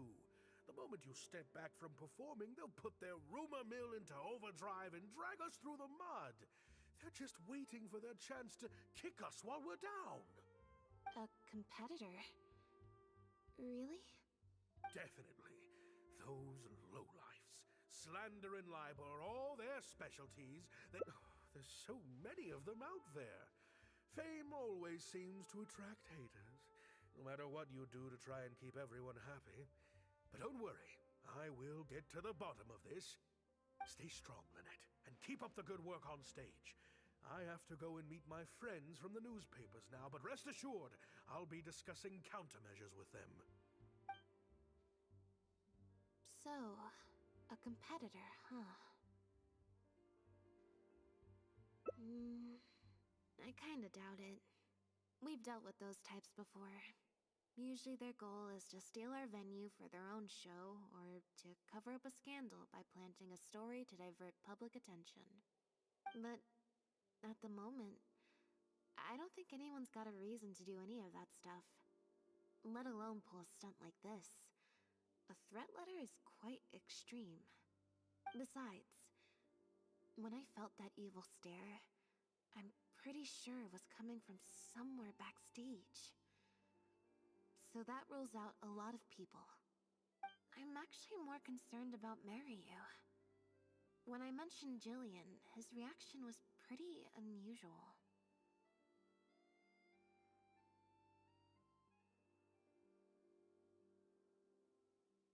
Especially since Maloney mentioned that the initial plan was to cast Jillian as the lead. Sounds like there was an original protagonist as well as an original script. Yep, she told me she lives in the ɪᴍᴘᴜ.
Lynette? What are you doing? You're not welcome here. I've been to the ɪᴍᴜᴜ plenty of times before. This is the first I'm hearing about me not being welcome. Things are different around here. You might be used to a crowd of bootlicking morons fawning over you wherever you go, but not down here. We know what you are. Bootlicking morons?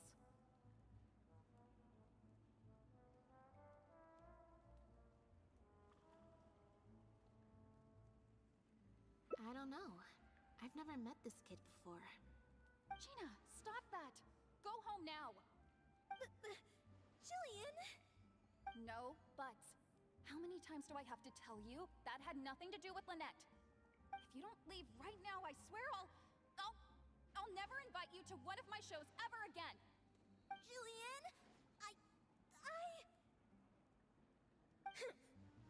Just because Lady Farina speaks highly of you, it doesn't mean you're all that. I'm so sorry. Gina's always been a strong-willed child. That's why I never let her visit me at work. It's okay. I have younger siblings too, so I get it. If you let angsty kids get you riled up, they'll drain all your energy. Well, this situation's a little different and we heard about it from Maloney. He said you were originally supposed to play the lead. Maloney, huh? Of course he couldn't keep his mouth shut. I'm sorry. I never mentioned it because Director Mariyu was very clear that I mustn't let any of it affect you. What's this?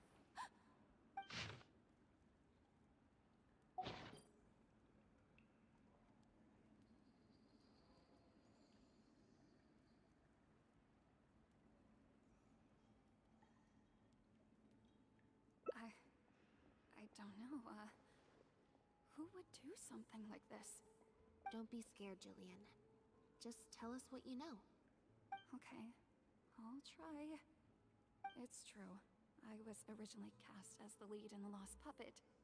I've worked with Director Mariyu many times before, but only in minor roles. The audiences and critics never had much to say about me. Nothing terrible, but nothing amazing either. A few months ago, MrZicu started working on a new show, so I plucked up the courage to ask him if I could take the leading role. He was hesitant, but he agreed to let me try for the part. We did a few rehearsals, everything seemed to be going okay, but then... There's been a change of plan, Jillian. The leading role will now be played by Lynette. Lynette? But she always turns these things down, doesn't she?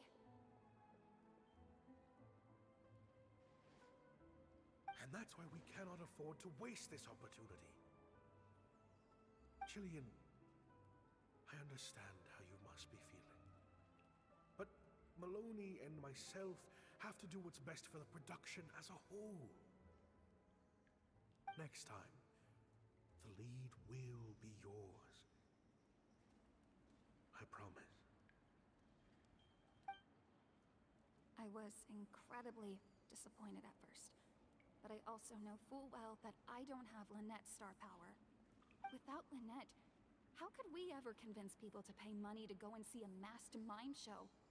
And if the show was a flop with me in the leading role, how would I answer to the director and the rest of the cast?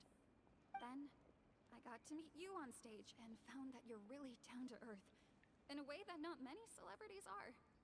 You were kind to everyone, and your performance wasn't bad. Whatever disappointment I had left at that point, I certainly wasn't about to take it out on you. By wasn't bad, you mean it wasn't great either. So, I'm guessing MrZicu changed the script to simplify the protagonist, make her a dumbed-down version of the mechanical puppet that I could actually play. He did make some changes to the script, yes.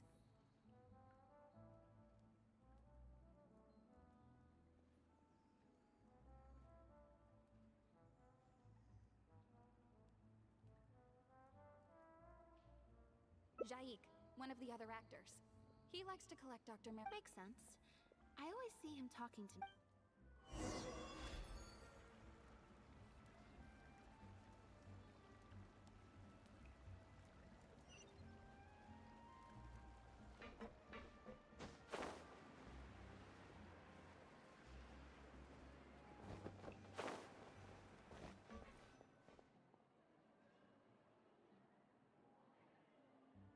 Sorry to keep you waiting.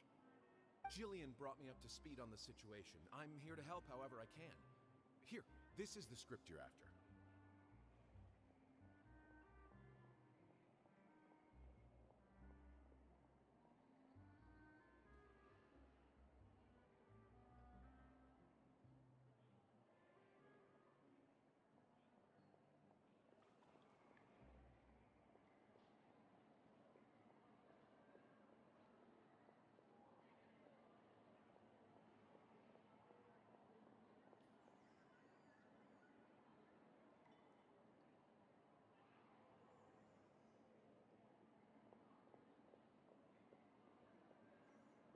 That's always the way with pen and paper drafts. Even the final script is full of last-minute changes by the director. There should be a cleaner copy of the original script in here somewhere. Sorry, it's all a bit mixed up. I just grabbed the whole stack of paper since I was in a rush. No problem. Now activating search mode. I'll go through one page at a time.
protagonist returns to the ruins where she began and performs a dance in honor of her deceased companions.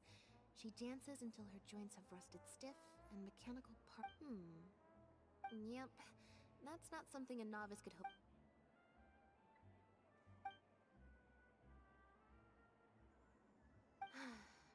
Frankly, I think Jillian. Shall I go tell Mariu? What? Are you serious? But the next show is at the Opera έψ. It's such a huge opportunity. But not such a rare one for me, though, right? That's different. This isn't you as part of a magic duo. It's a chance to star as the main character in a show. You'll reach whole new heights of fame.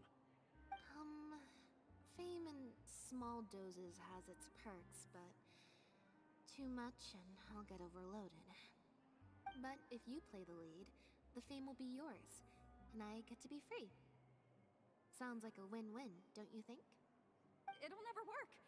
There's no way Director Mariu or Maloney would ever agree to it. The set for Act 4 would need to change, as would all the marketing materials. And that would mean asking Maloney for a lot more Mora. Changing actors at the last minute is just too risky. If anything went wrong, it could bankrupt the whole troupe. Plus, Maloney's friends have already published a ton of articles saying how this is the role that Lynette was born to play. No one else can play the protagonist now. If Lynette quit the show and I took her place... If Lynette left, they'd sooner stop the whole show than let me take her place. Stop the whole show? But all the people in the troupe, months and months of everyone's hard work would all be for nothing.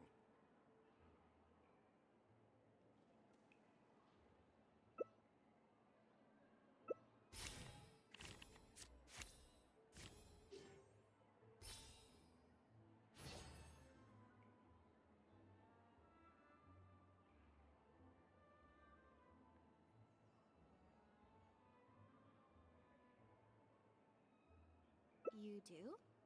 What is it? That's a bold plan. I'm in. You know, it's a little crazy, but it might actually work. No way! It's not worth taking such a huge risk just for a chance to be in the spotlight.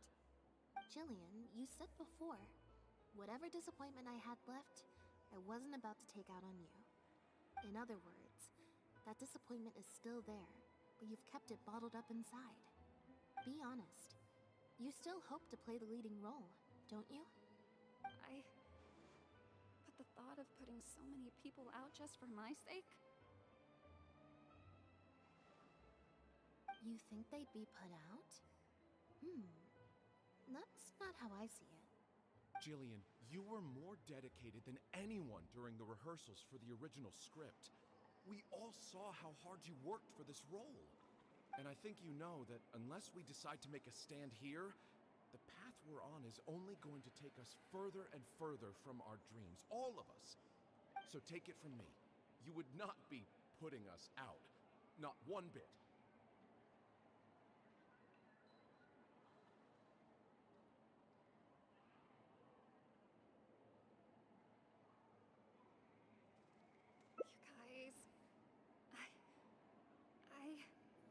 Okay.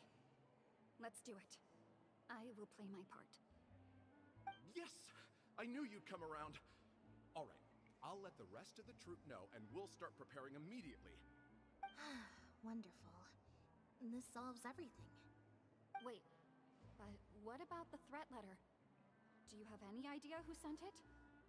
As long as we stick to the plan, I'll give up the lead role, so it won't matter anymore, right? But surely you want to know who it's from. If they're out there and no one's keeping an eye on them, what if they come looking for you? I doubt they will. It's supposed to be a threat, but they didn't even say what would happen if I don't meet their demands. Plus, the handwriting is kinda childish. Doesn't look like a professional intimidator to me. Who knows? Maybe it was just a fan of yours having a moment. A fan? Of me? Maybe there's someone out there who really appreciates...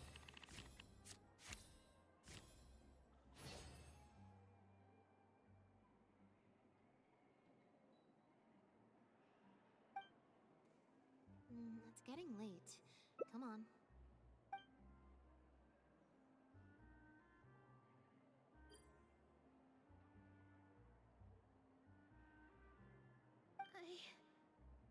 I'm such an idiot. Sorry for manhandling you. You look like nothing gets past you. Just because Lady Farina speaks highly of you, it doesn't mean you're all that. I'm so sorry. Gina's always been a strong-willed child. That's why I never let her visit me at work.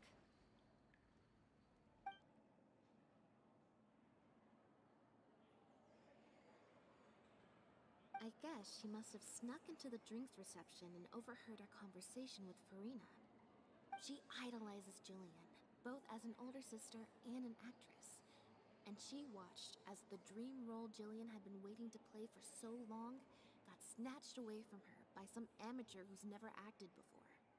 To make matters worse, all the critics were hailing this amateur as a perfect fit for the role, and even Fontaine's former biggest star was praising her abilities.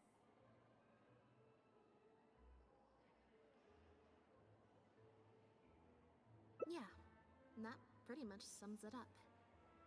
Like I said, getting angry at angsty teenagers is draining. Besides, if it was my younger brother or sister and they found out I'd been treated unfairly or had an opportunity stolen from me, I was in Jillian's position once. Back when Linny and I were starting out, before we got famous, we just had to take things a day at a time. Doing our shows, slowly trying to build up our rep, so I can understand Gina's frustration. Still, she could definitely use some pro tips on how to write a threat letter.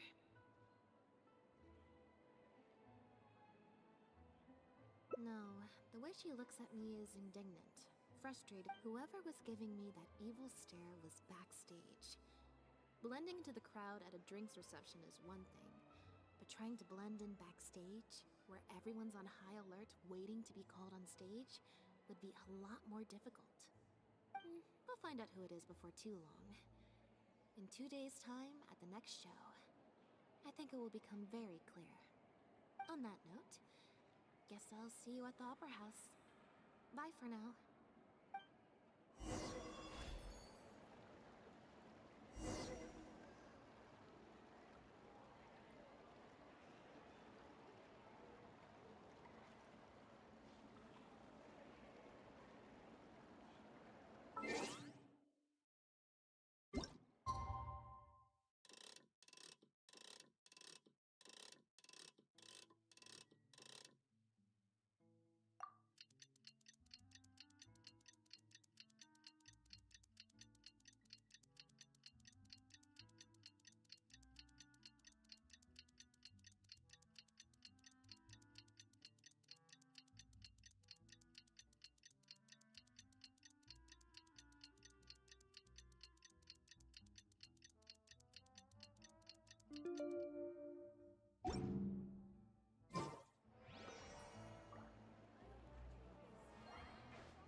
We're here. Lynette and Jillian are busy getting ready, so please come with me.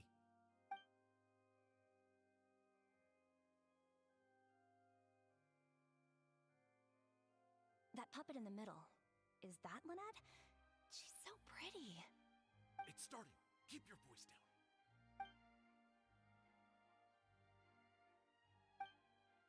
Wow. I thought it would be hard to follow, but in the end, it was actually very clear. Even though her face was expressionless and she didn't speak the whole time, I felt like I could really understand how the protagonist was feeling.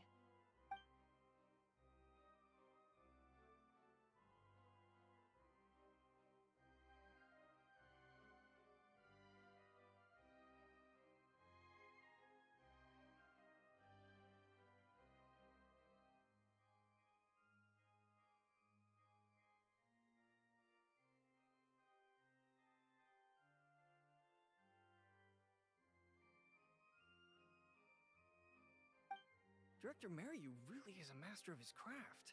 And so is the actress. I have a friend who saw the show on the opening day. They thought the critics overstated how good it was, but I gotta say, the protagonist is incredible. I can't believe it's only been a few days since the last show. Lynette's improved so much. Just wow! I'm speechless. Words simply cannot do justice to the sheer excellence we witnessed from Lynette on stage today. Your penchant for the hyperbolic strikes again, Almery. Clearly you weren't at a loss for words when you were writing your article. I saw you hand it to the journalist. Trying to get your critique into the papers the moment the show is over, are you? Well, you know how it is. The early critics get all the readers. Wouldn't you agree, Mariu?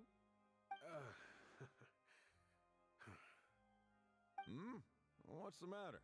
Cat got your tongue? The first half was a huge success. Even I could tell the acting was top tier. My apologies, Mr. Maloney. Please excuse me for a second. I need to have a little talk with my actors. Oh, very well. Hey, while you're at it, this might be a good time to talk future collaborations with Lynette.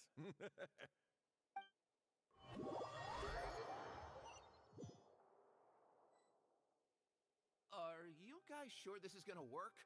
What if Director Mariu pushes back? We're already halfway there. We can't back out now. All we need to do is stick to the plan. What is this plan that you're so intent on hiding from me, Director Mariu, I thought you were talking to Maloney and the critics. Korantan and Armory have both finished their articles. I went to greet them as a mere formality, but you seem to have availed yourselves of my absence during the first half to defy me. What have you done? Was that really Lynette playing the lead role? Ta-da!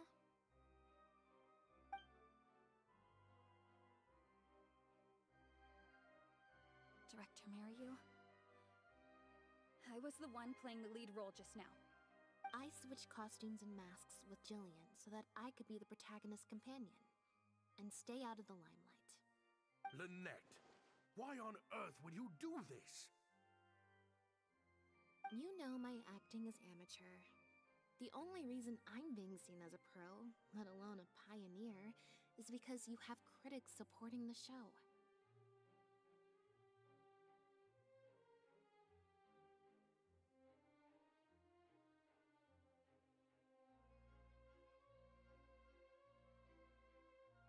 If they'd seen me in the leading role during the first half, they wouldn't be expecting anything more.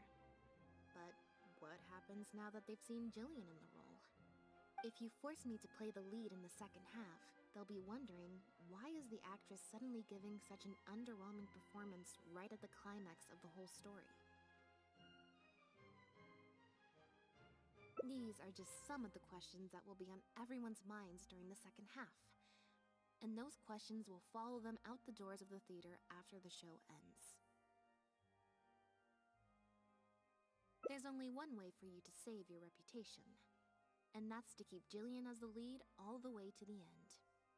Absolutely not. I'd sooner announce that we're having technical difficulties and need to stop the show. If I keep Jillian as the lead for the second half, what do you think will happen in the curtain call when she takes her mask off? Everyone will see that we've changed actors. What will your fans think? They're only here because of you, and what about all the critics who support you? If we get on the wrong side of them, it'll be the death of the whole show. There'd be tickets to refund, fines to pay for breach of contract. The whole troupe's hard work would go down the drain. Don't you see how much this would cost us? You can't just take a job on a whim, then abandon your responsibility the moment you don't feel like doing it anymore. You're playing games with other people's hopes and dreams. Director Mariyu, please. You're not being fair to Lynette. Actually, Jillian, he's half right. I did kind of take this on a whim. But my responsibility here is making sure you get back the role that belongs to you. And I guess part of that responsibility lies with me, considering I badgered you into accepting the job.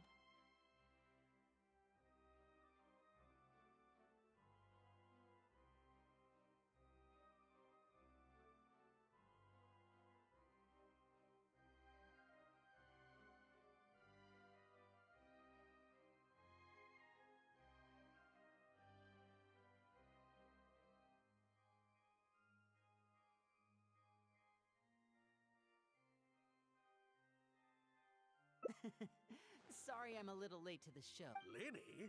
That might be a little... What's this? Draft complaint, Mr. Mariyu. I'm stepping down from the leading role, regardless of whether you choose to cancel the rest of today's show. If you do suffer unforeseen financial losses from this, you're free to seek damages as per the contract. And if you want to file a lawsuit, there's a draft here that you can use if you need it.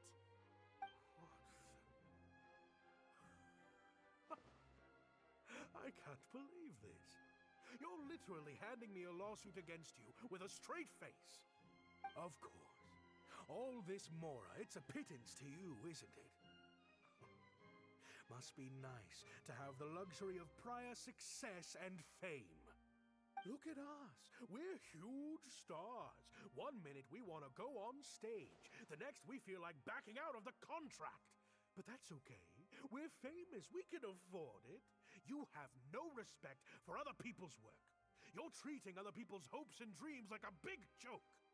You don't give a hoot how much this show means to other people. You don't even care that the whole production might have to shut down because of you. That's not true. I do care.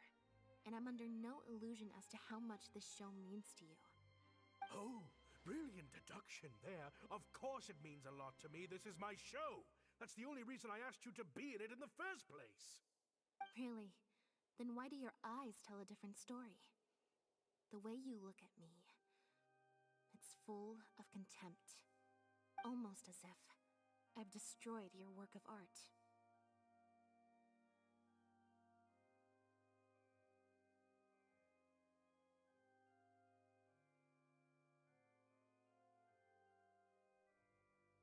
What? I would never think that. A couple days ago, I asked some associates to do some digging for me. I was interested to know who else you invited to play the lead apart from Lynette. Surprise, surprise. Turns out that all the other famous actresses you asked either had prior commitments or weren't a good fit for the role. They all turned you down. And I would have turned you down too, if not for an unlikely set of coincidences.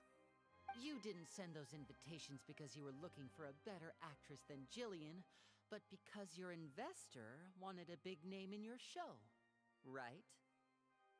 Director Mariyu.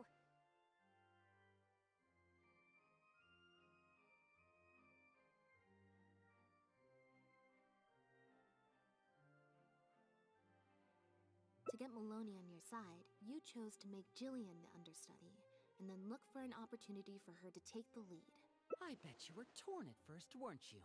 Do you stick to the tried and tested formula? Choose Lynette, use her celebrity to get the critics on your side so that you and your investors can line your pockets?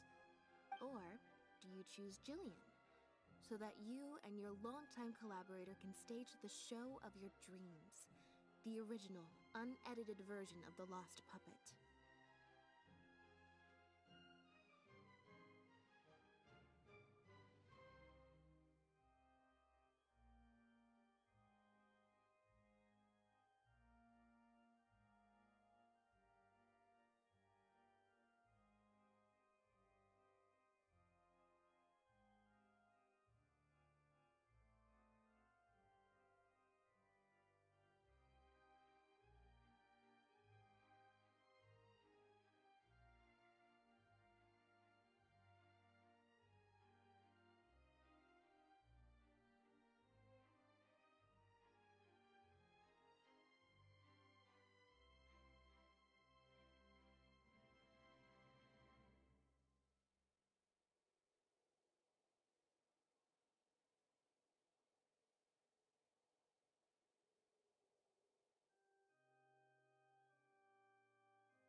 didn't. I didn't betray. You mentioned prior success, or maybe, deep down, none of your current achievements really count as success to you. Right now, you have an opportunity to send Jillian onto that stage and perform the second half as you always imagined it, faithful to your original script. Your work would be displayed for all of Fontaine to see in its true, perfect form. Did you say perfect?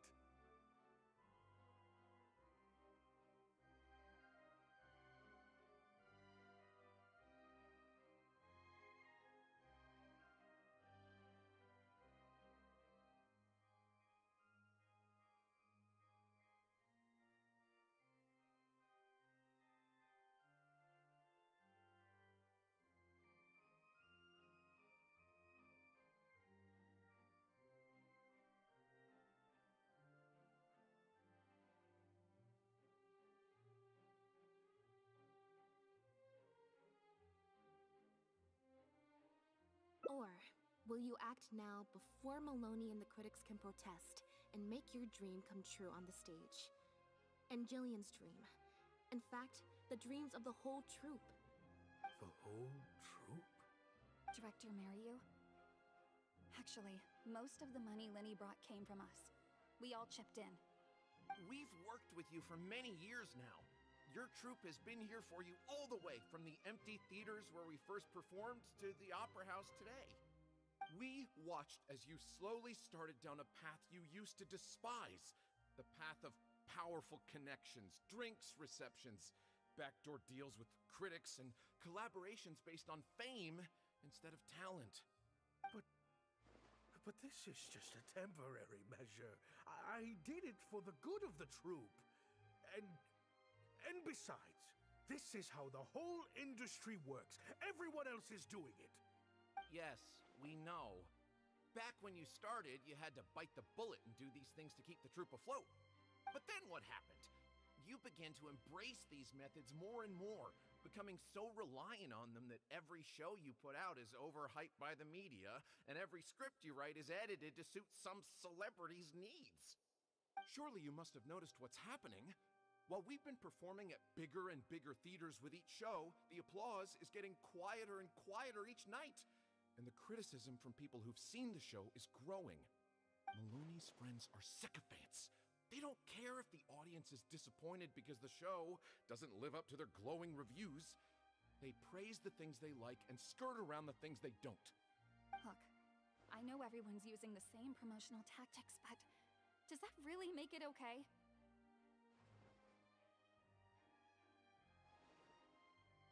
Well, it's just a stopgap solution. As soon as I've made enough Mora, I'll stop. Things will be different next time. I promise. Next time, huh? Yeah. Next time, you won't use your connections. Next time, you won't pay off the critics. Next time, you'll let Jillian play the lead. Unfortunately, it doesn't work like that. If you make some money once, you'll want to do it again, then again. Slowly but surely, you turn your back on your dreams. I won't turn my back on my dreams any longer, Director Mariyu. Never again. Me neither.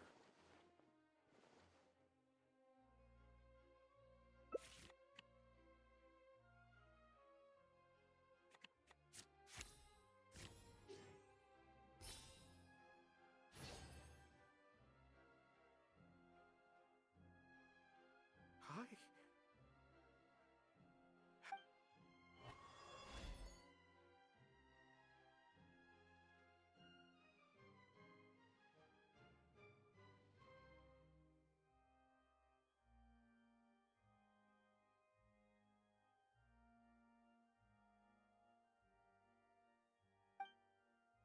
Huh. The plot here seems a little different from what the reviews said.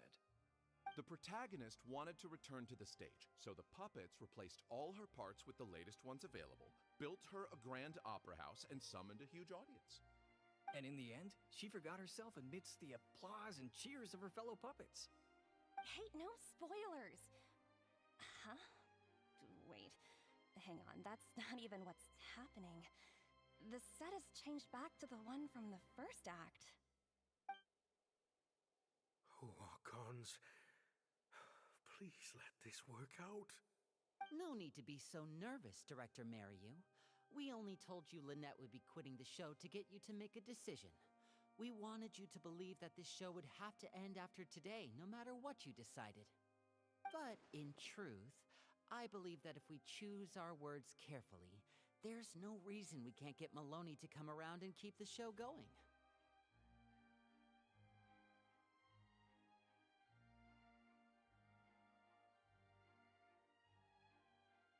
You really thought this plan through. But I'm not upset about what you've done.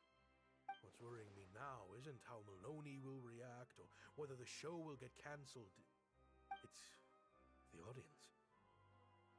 I've always thought the original script is better, but will it move them like I've always hoped? When Jillian does her curtain call, will they applaud her? What if people only came to see the show for Lynette? And because of the reviews, what if they don't really care about the show at all? It feels like I've been hiding inside my safe little castle for too long. And now I'm scared to go outside the walls. We're right here with you. We'll watch it to the end.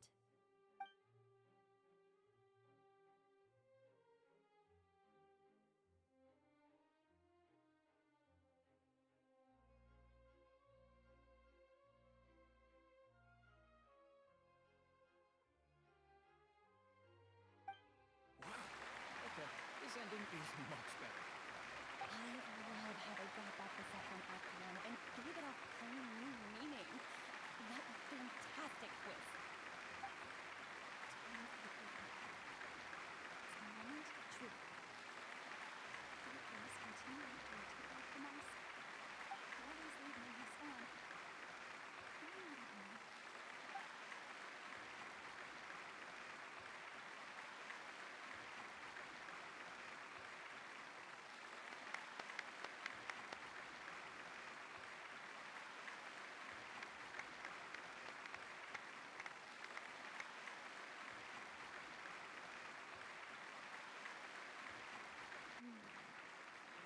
This is what fame looks like. When it's truly deserved.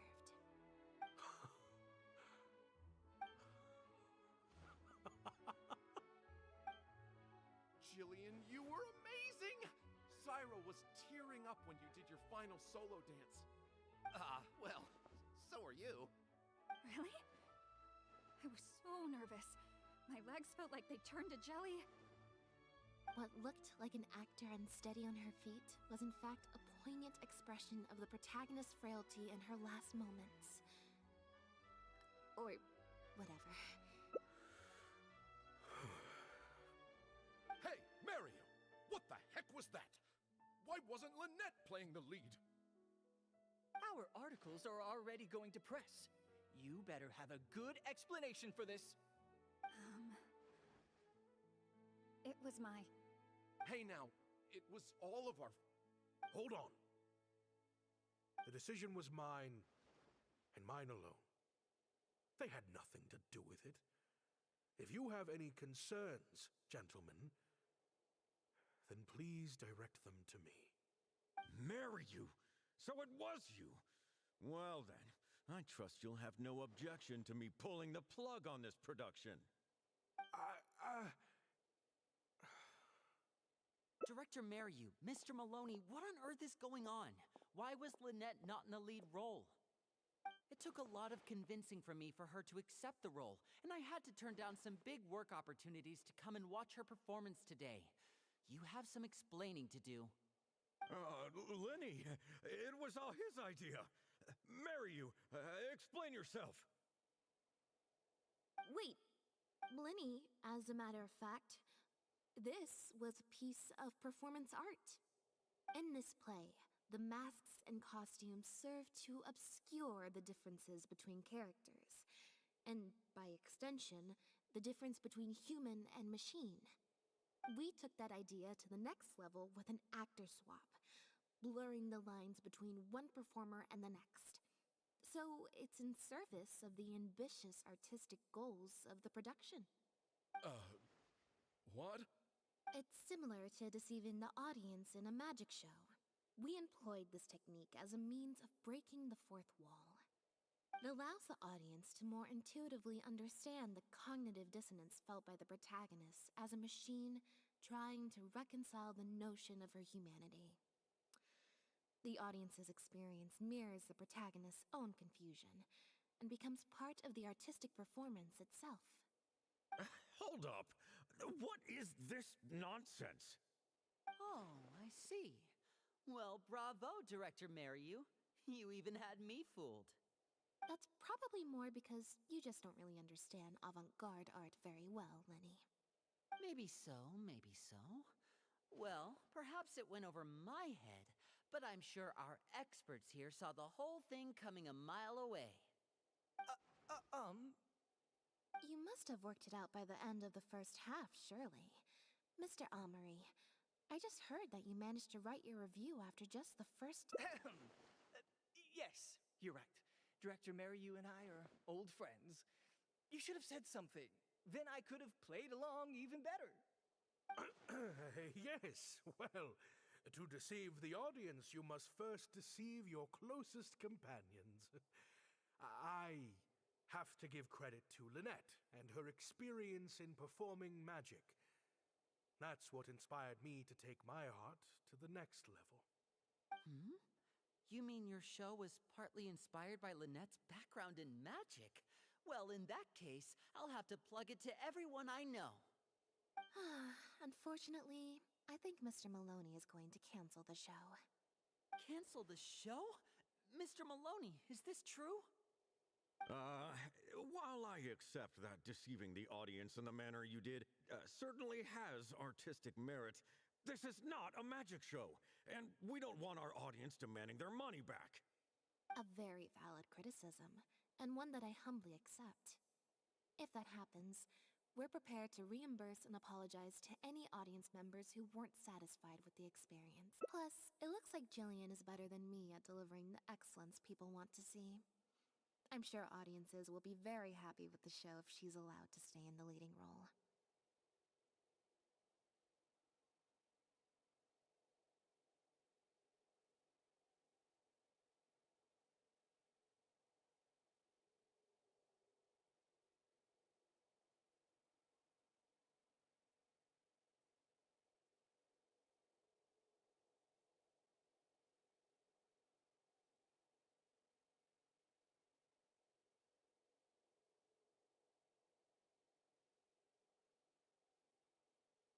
Maloney, I believe there should still be time to tweak my article. From the look on Lynette's face, I think she's being sincere. Oh, one other thing. We managed to get a meeting with Lady Farina earlier. All thanks to the Traveler's reputation, of course. Anyway, she agreed to write a review focusing on Jillian's performance and the quality of the show as a whole. She promised to give her honest opinion. And I'm sure today's audience will be discussing her performance too. There's sure to be a variety of opinions.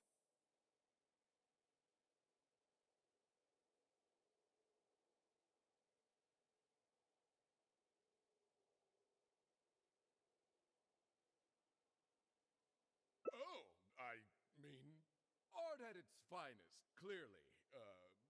But I'll have to give it some thought before I decide exactly what to write. Oh, of course. Always good to put some thought into these things. Especially now, with a growing range of voices out there. I imagine competition for readers becomes more fierce when everyone's discussing the topic. Quarantan, Amory, let's go.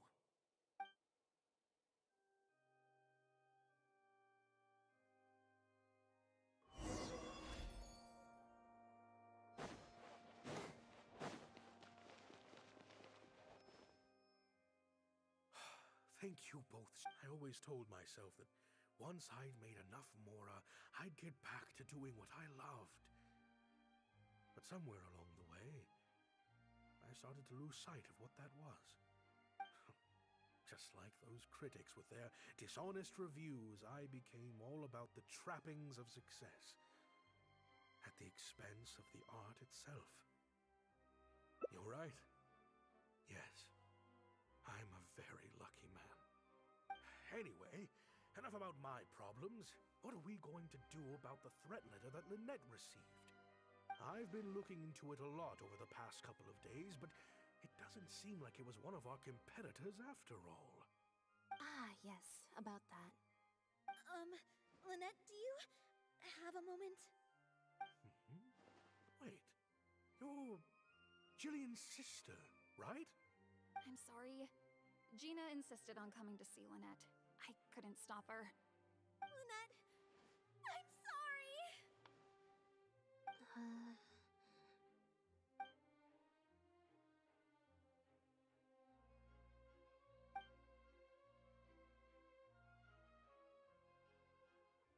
That letter?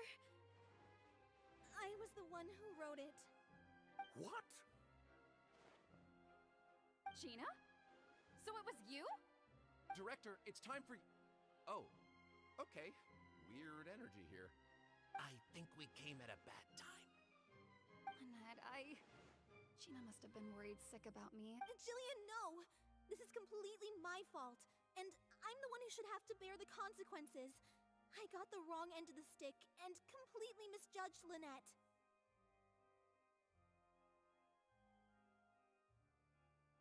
Well, since I haven't actually suffered any losses, seeking redress could be difficult. Maybe we could just let this one slide?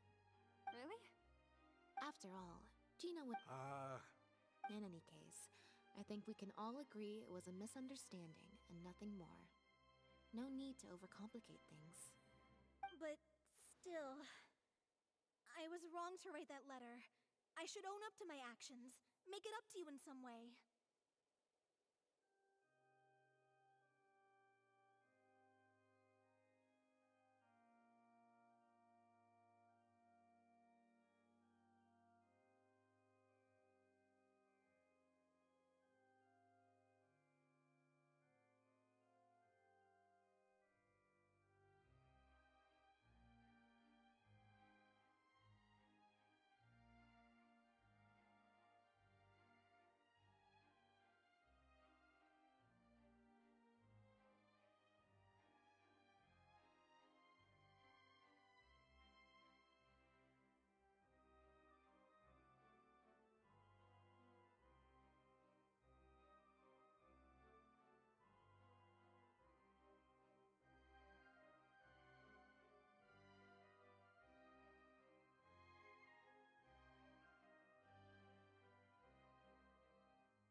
If that's what you really want, then how about helping out backstage? Huh? Backstage? The crew could always use an extra hand. Plus, it'll give your older sister a chance to keep an eye on you and stop you getting into any more trouble. Thank you, Lynette. Really.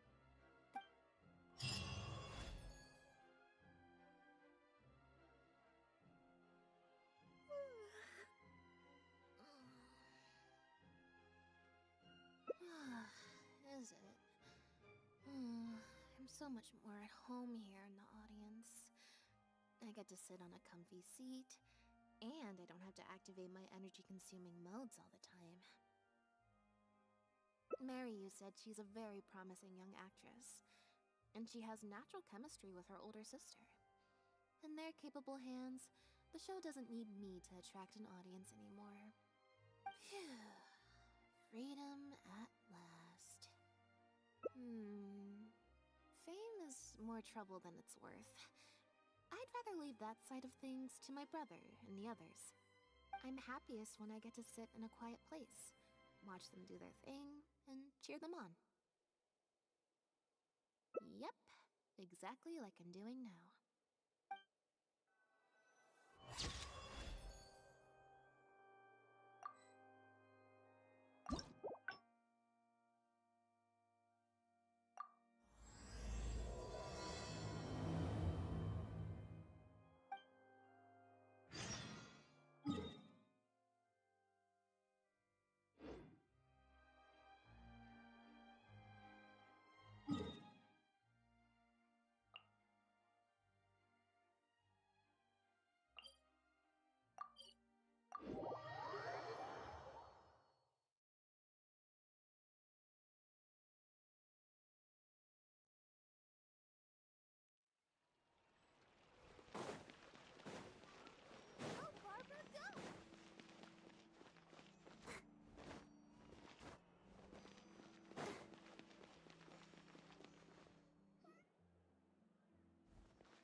Meow.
It's you. You made me jump there.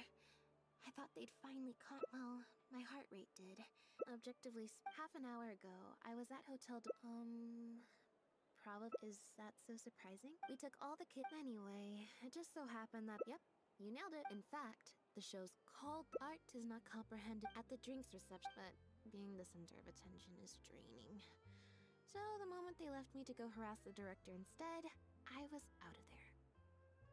The other thing is... Oh, sorry, Bonnie. No, we just met.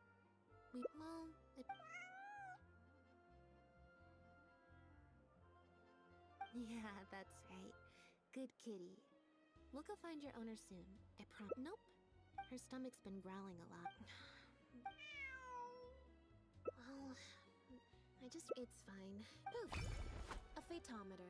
It looks pretty over the top. The way it works is, well, for example, if the number on the card is 5 or higher, I help Bonnie find her owner. If it's less than 5, I go back to the reception. I just have to believe...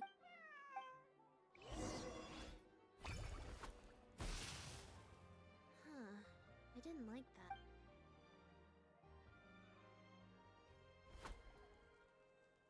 Clearly, there's some design flaws to it. Let's see... What for?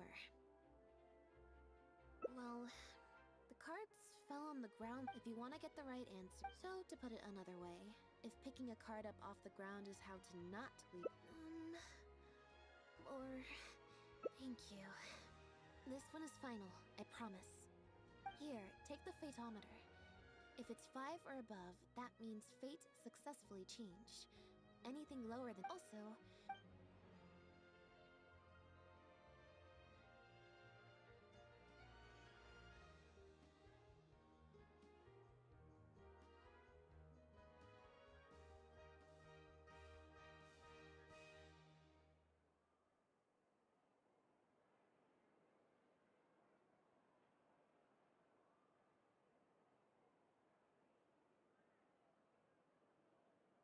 Huh?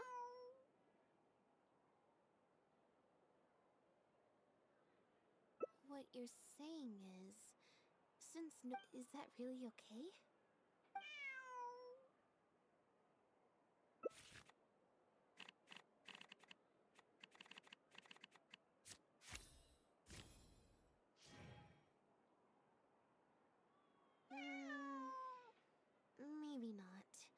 Besides, if someone does come looking for me or Bonnie and finds me just chilling. Alright. Then let's see.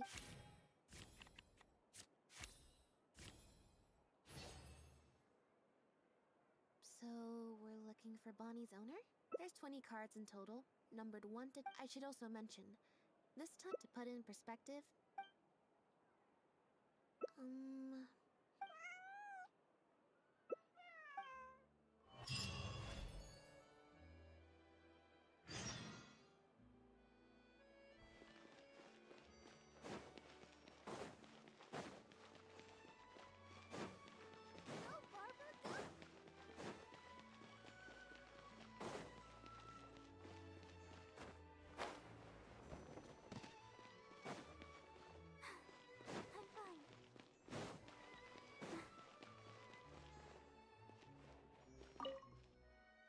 Every stupendous day starts with a steam bird.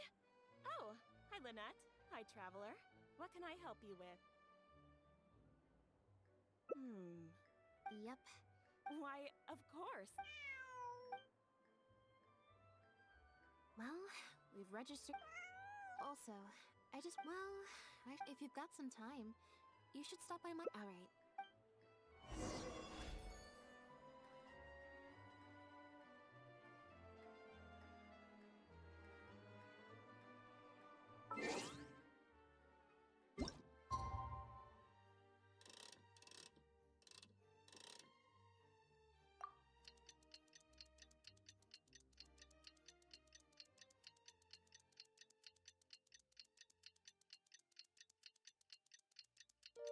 I wonder when I'll be as tall as my big sister.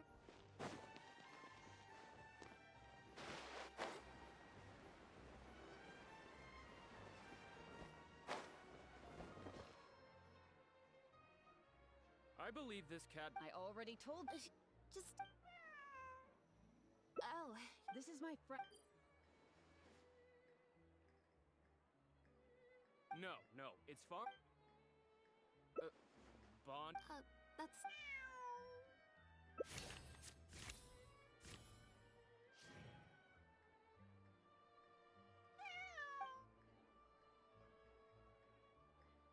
Well, this complicates things.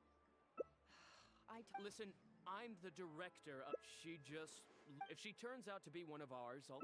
we're an organization... The Humane... Yes. If it turns out I really am mistaken, I suppose that... It belongs to my friend. Go on, Bonnie. Oh, nope. Well, I suppose this... Wait a second. Lied? A liar always has... What are you talking about? Normally, if you're a bad guy... And you... Intuition.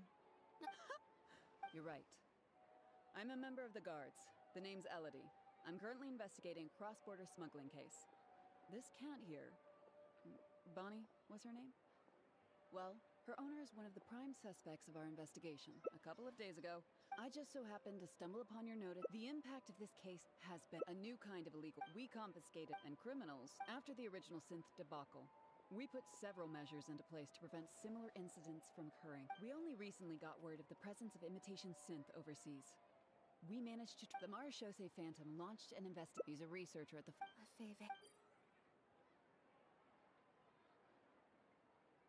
The ɪᴍᴘᴄᴛ Phantom... At first, it was only later that, obviously, this discovery prompted a further investigation into Pierre. At that point, however... That's not possible. Exactly. The family is engaged in all manner. Pierre is one of those very survivors. He's been hiding away in the Fontaine Research Institute all these years. Well, my fellow... There could be a chance. If I take Bonnie... I have to admit, well...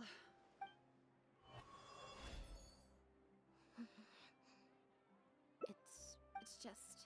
It wasn't... But before anything worse could... Yep. After all these years...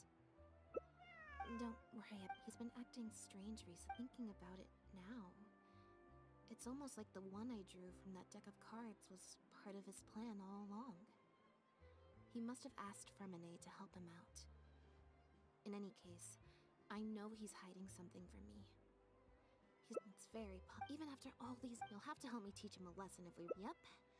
I want to head to the. A little bit of both, perhaps. Okay.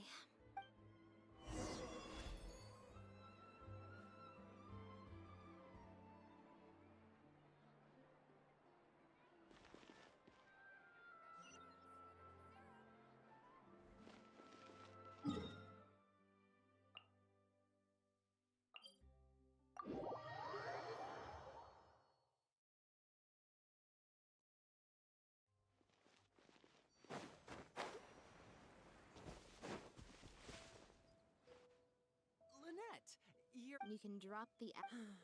Care to introduce us? This is Office. Nice to see you. I should clarify. We've brought on Mr. Linney as a consultant in the past. He was instrumental in helping us crack a case involving a perpetrator who. That's exactly. Whoever was behind it all was extremely cautious. They didn't leave a shred of evidence. I took a look at the entrance and exit records of all the carriages that night. Don't worry, I sought Mr. Linney's help with the smuggling. The way I look at it, it's a not at all. I was planning to invite you from the very beginning, Miss Lynette. It's just that my assistant here raised. Linny, that little girl who did nothing but cow. I'm sorry. Oh, and then. Who's this? Well, if. It appears the ⵍYNETTE family was very particular in their use of insignias and emblems. The family would use different emblems to mark differences in status, blood relation, and the like. In fact, the insignia that was discovered on the pendant was used to represent an illegitimate child. It's highly We discovered something interesting. Apparently, he claimed it, but it seems the Institute ran into some trouble along the way. Could have been a lack of personnel or a timing issue. As for his family background, it appears none of his co-workers at the Institute were aware of that information. All they could tell us was that he was quite the recluse. Other than the pendant, based on the sample, those traces we didn't find any records indicating possible involvement in overseas transactions either. Well, after he disappeared. Poisson. You know Hotel de. A cat? Bonnie? Oh, that's right! From what we've learned about Pierre's habit. Exactly. Wait.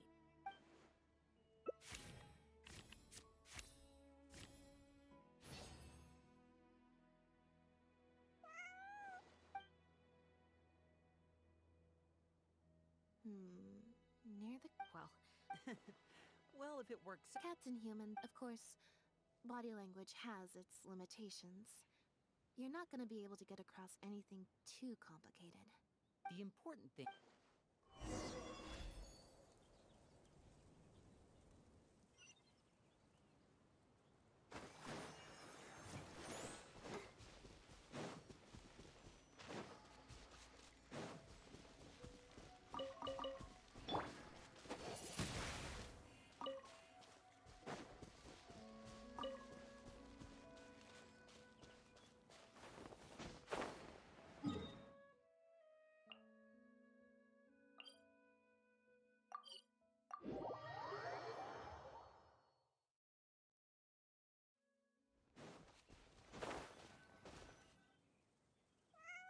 Seems like Bonnie.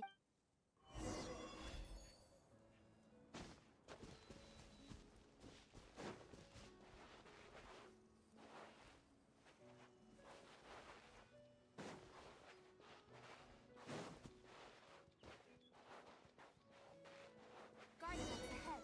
Look out!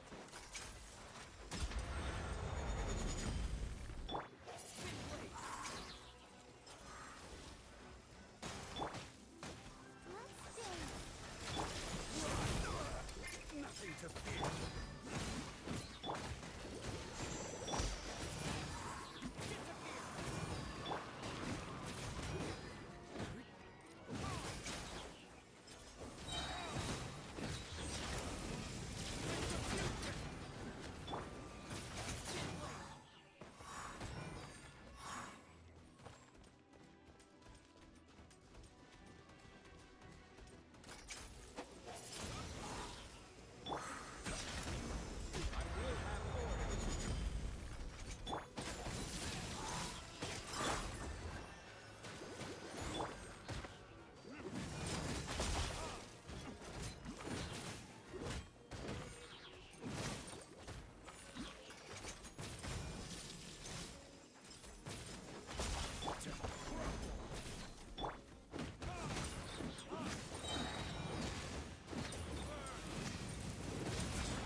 Lynette.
I didn't like that.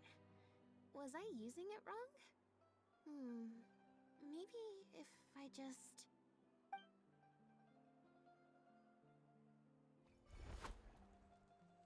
Clearly, there's some design flaws to iron out. I'll have to let Fremine know.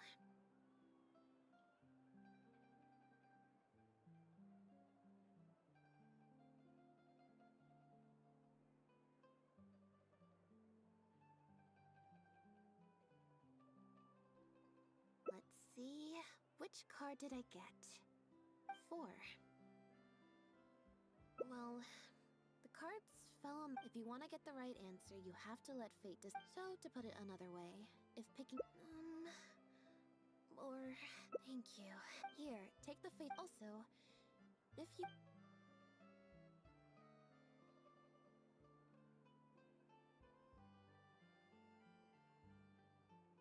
So, we're looking for Bon...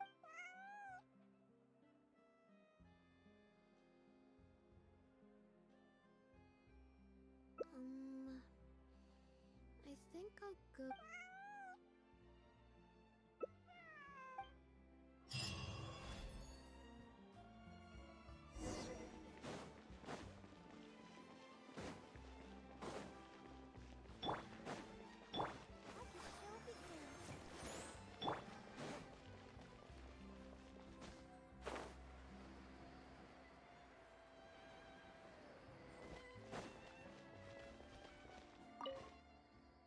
Every stupendous day starts with a steambird.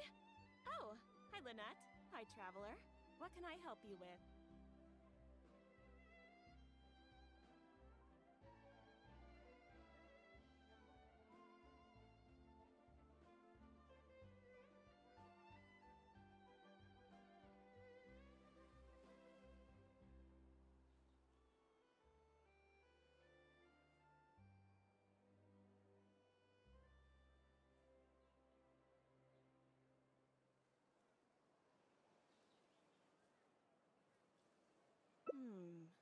Yep. Why, of course. Well, we've registered you as missing.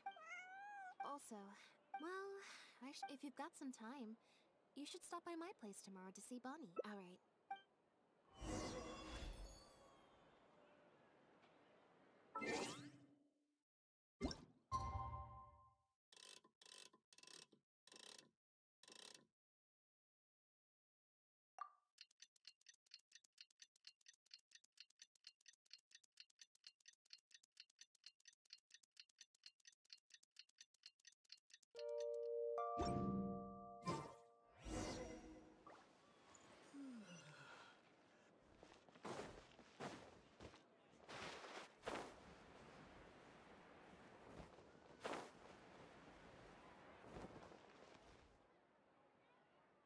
I believe this cat I already told you.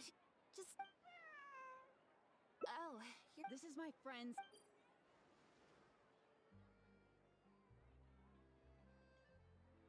No, it's fine. Bob? That's...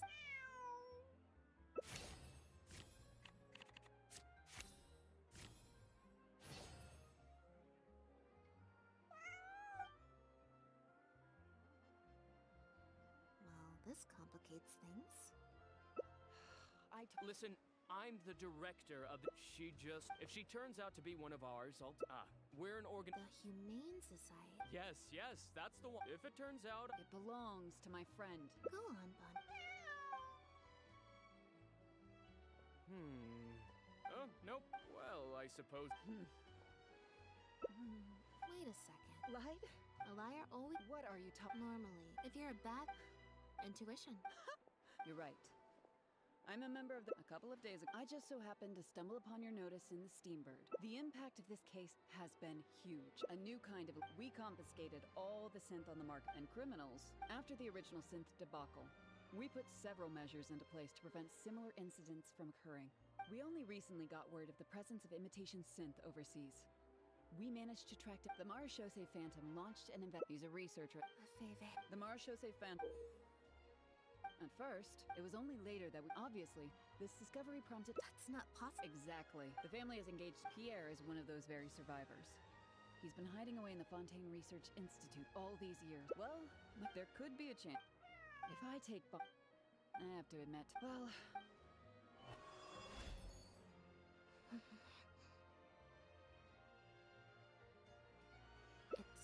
It's just... It wasn't... But before anything worse could happen. Yep. After all these years. Don't worry, he's been thinking about it now. It's almost like the one I drew from that deck of cards. It's very... Even after all, you'll have to help me teach him a lesson if we run it. Yep. I want to head to a little bit of both, perhaps. Okay.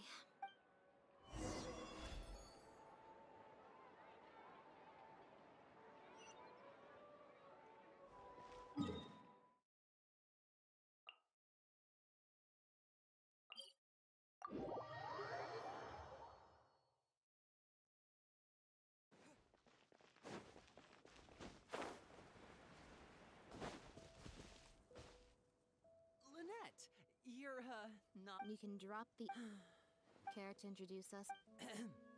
This is... Nice to see you. I should clarify something. We've brought on Mr. Linney as a consultant in the past.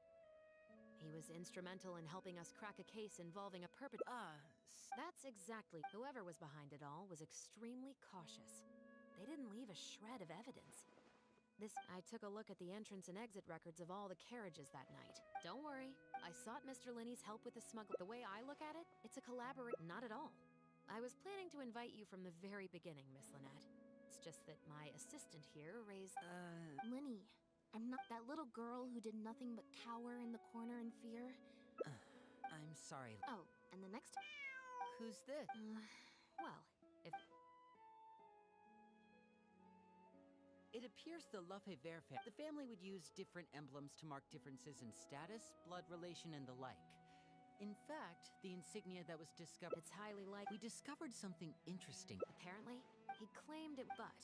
It seems the Institute ran into some trouble along the way. Could have been a lack of personnel or a timing issue. As for his family background, it appears none of his co-workers at the Institute were aware of that information. Other than the pen based on the sample of those traces, we didn't find any records indicating possible involvement in overseas transactions either. Well, if his recluse... After he disappeared... Poisson. You know Hotel... A cat? Bonnie... Oh, that's right! From what we've learned about Pierre's... Exactly. Wait. Meow.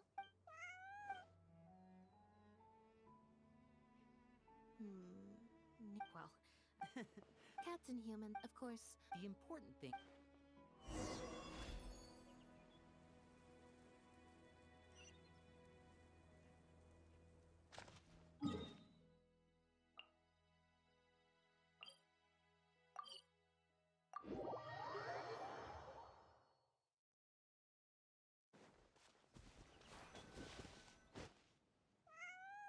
Seems like Bonnie is...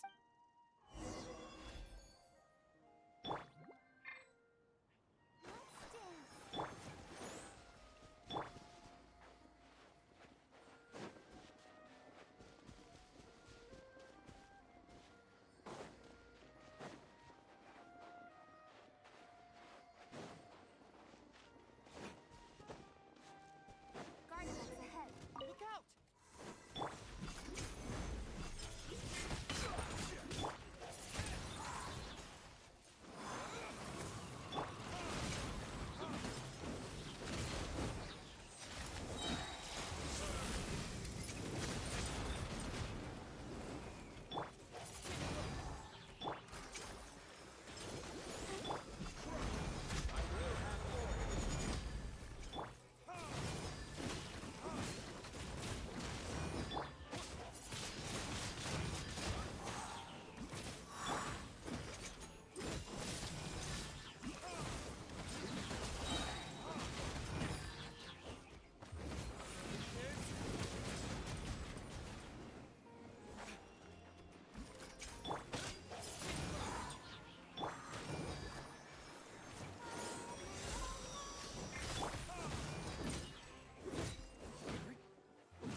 Aha!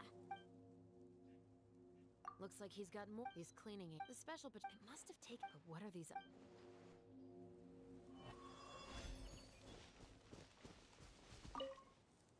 The material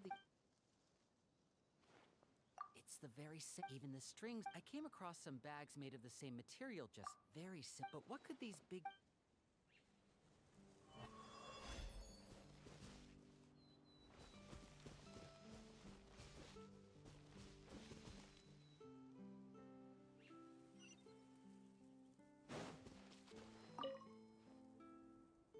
When the cσρчяιgντ phantom search appears, you're right. Only the Based on the various ingredients it looks like he used a special cleaning agent. So then he... No.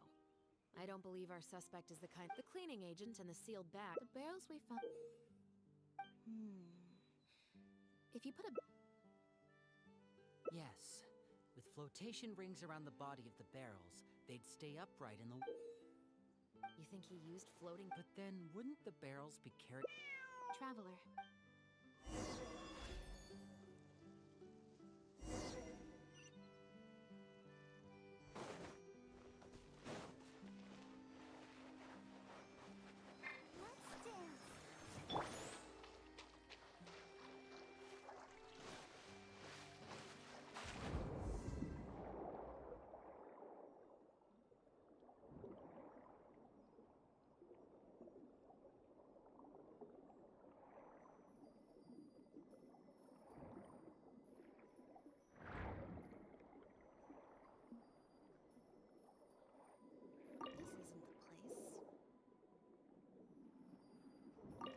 Of a small boat. Time to go up and report.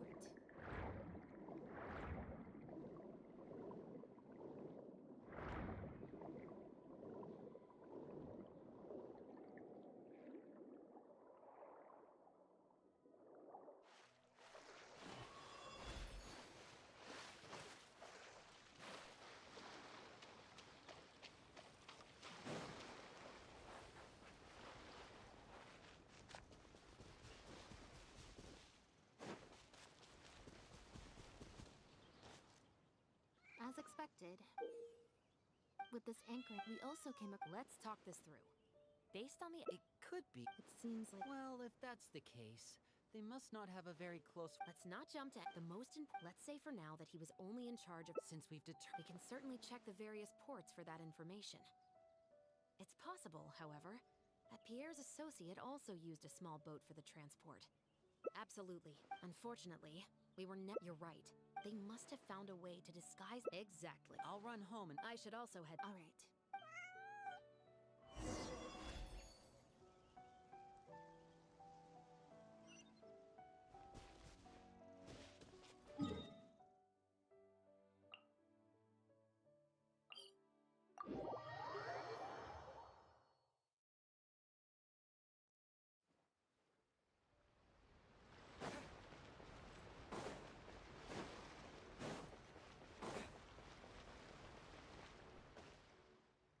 Oh, Lynette. Did something happen? Oh. I'm in charge of guarding. Looks like I've got another hard day. No, not you, but things... By suspicious... Yep.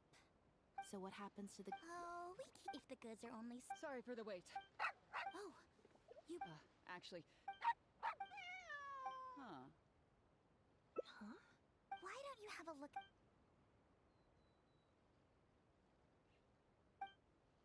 The Humane Society. Their name is... Bernard. Have you figured it out too? When Bernard asked to take a closer look at Bonnie, he was actually checking the sealed bags we found at the secret base. And there were gaps around the lids of the barrels. Those drug shovers found at the secret base. Pierre. must have made the animals swallow the sealed bags full of imitation synth at a secret base. The sealed bags... During our Exactly. I bet just imagine, if Pierre had a... So... that... if you've got something... In order to make sure the animals could swallow... That step would have... We've already proved... Okay.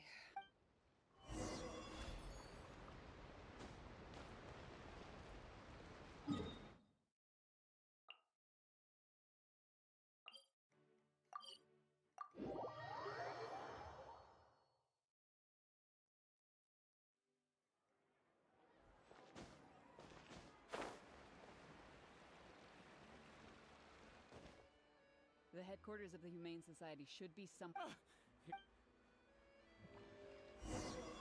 After him! We can't let him get away!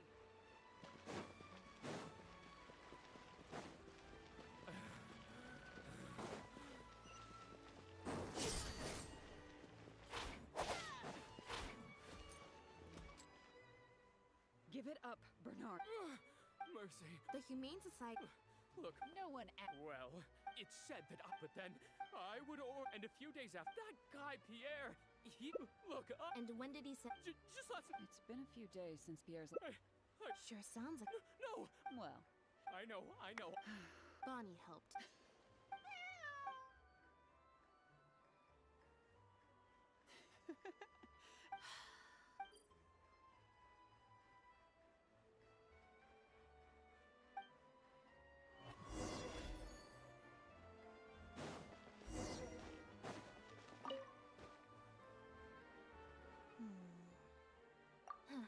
We investigated... Is there still...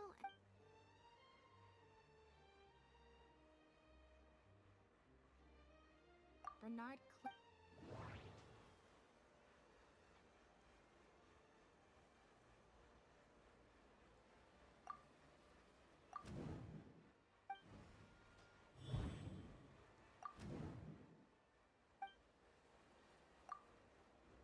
If Bonnie had... And thinking about... Could it be that... The Marechaussee...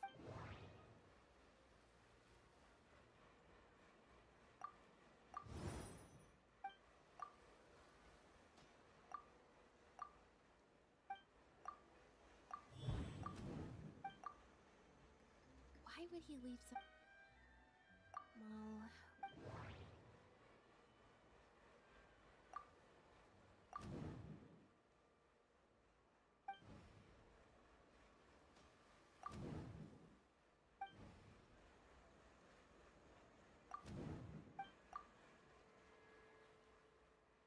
There's no need to run.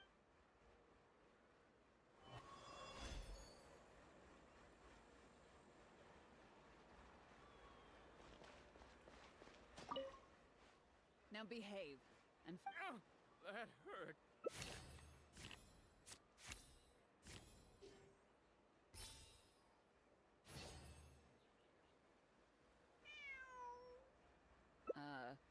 Is there... Huh? I see. Hey, what are you talking about? Because he has been kept in the dark all... That never quite added up for me. Both of these things he probably unbeknownst to him, however. What? If you focus only on Bernard's testimony, it's easy to believe that only Bernard and Pierre were working together. The case appeared extreme... Wait. That doesn't make any sense. If that's the actual truth... Yep. Once they had instructed Pierre to expose himself, the third person wrote to Pierre again. Of course, all the third person would have to do from that... Wait. Is... Chevra said they suggested, but if the disappearance is true... Huh? Haven't you You deliberately getting the Marshal, and you couldn't predict what they might possibly find, if given enough time. As someone accustomed to acting from behind the scenes, it wouldn't be long until the Phantom would figure out exactly how she had been mistreated, and it was probably...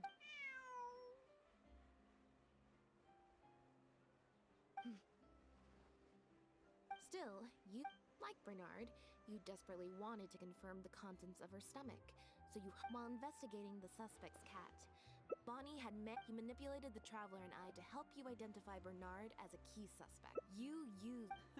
Of course, you did far more You even highlighted the society's activities during your compilation of the logs, so they'd be immediately visible to. Moreover, And what are you? I am insinuating that you had plenty.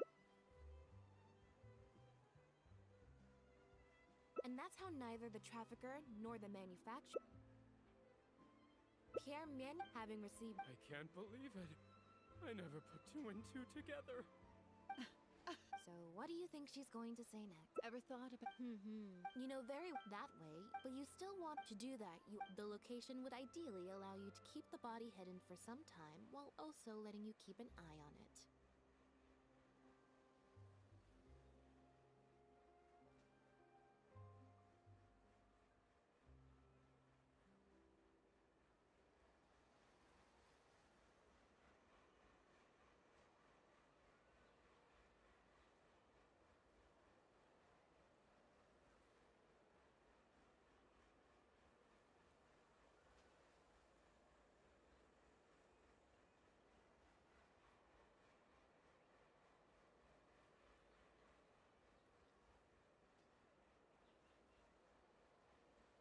There are only so many, especially since. How? ԼYNETTE! As the captain of the Special Security and Surveillance Patrol, I hereby declare you as a suspect in the. That's right. While at the harp, and if one were to That. Yes, I'm. Don't worry. Although judging. The ЛYNETTE. Judging from the time. Not only that, you brutal. So,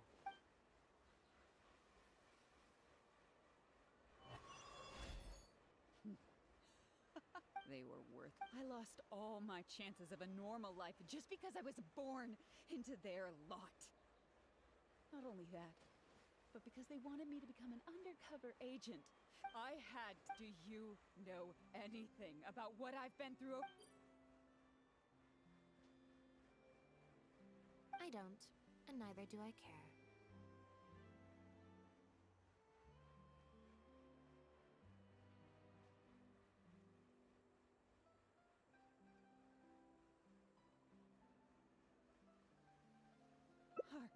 Elodie. That's enough. What a joke. What a joke! Hey! What's that? Know what this is? Whether they're cat. Shirley!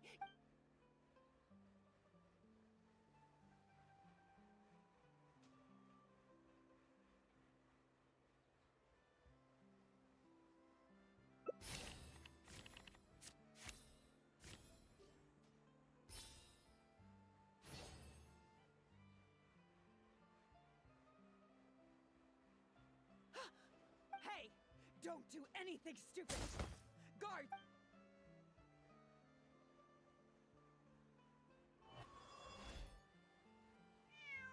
Phew. So, this is it. Look. Guess that's probably why she suddenly flipped and knocked out Bernard. He probably knew that there were no explosives. Well, given. Thank you for your help. I still need to go back.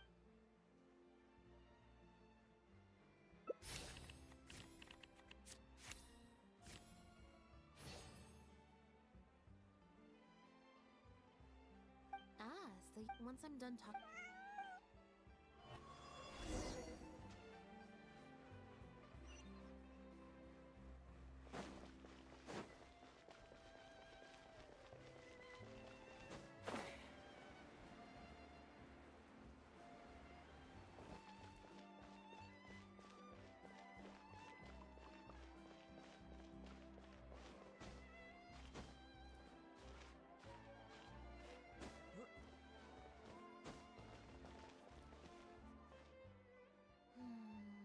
Want some?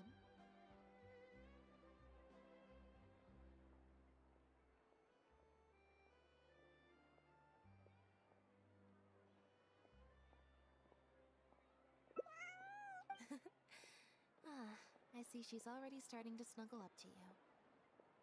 Not at all. Plus, if you just think about it. Great answer. Had we not run into that case, you're right. I can something about her rubbed me the wrong. Elodie tried. Not everyone who likes cats is a good human sense. She took a liking to.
Thank you for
Thank you. I always told myself.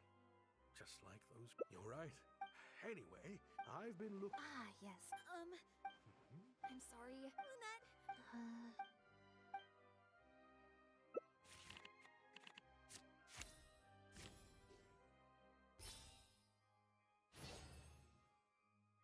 Yeah, me neither. Wait. Oh, as I recall. Oh. Well, it sounds. I understand that, but next time, maybe consider a different tactic? Something you can pull off more effectively, and without arousing suspicion. Got it. Why do I feel like... Hey, here you are. Great! Everyone's in one place. What do you think? It's group photo time. Okay, everyone. Oh, am I really? Lynette, Traveler. 3, 2, 1, smile!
Was I using it wrong?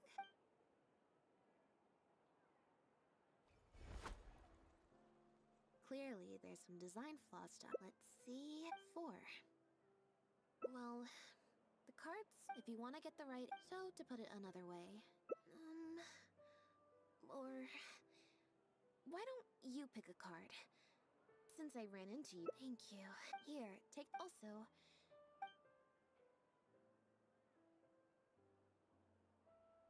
Alright.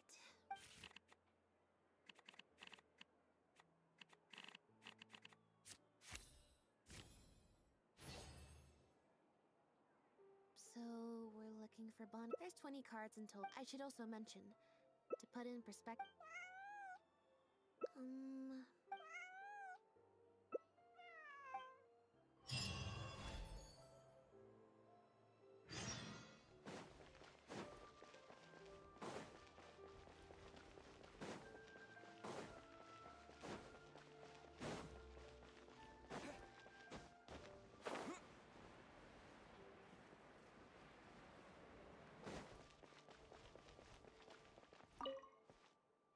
Every stupendous day starts with a steambird. Oh, hi Lynette. Hi Traveler. What can I help you with?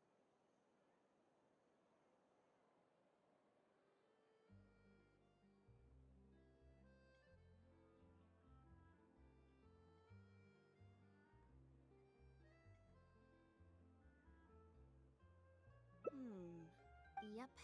Why, of course.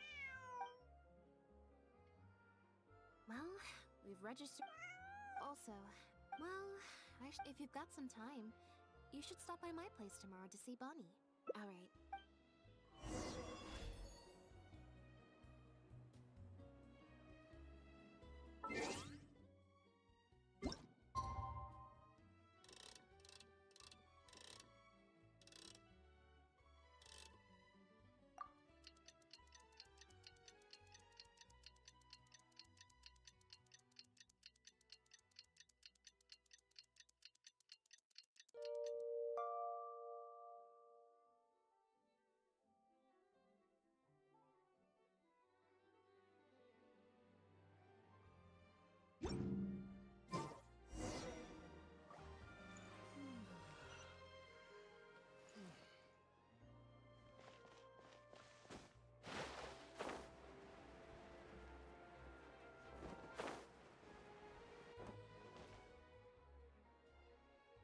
I believe this cat belongs. I already told you, this isn't your cat. Just take a breather, you two.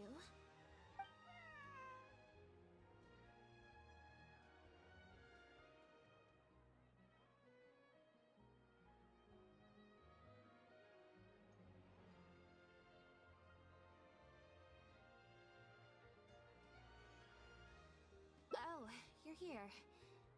As you can probably see, you'll have to take a rain check on that tea I promised you. At least for now. This is my friend's cat. He's preoccupied with some important business, so I came to retrieve her in his stead.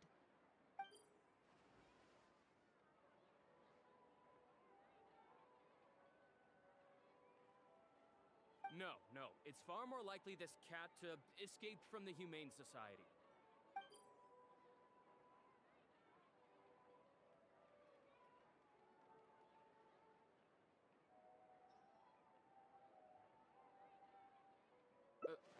Bonnie? That's the name I've given her in the meantime.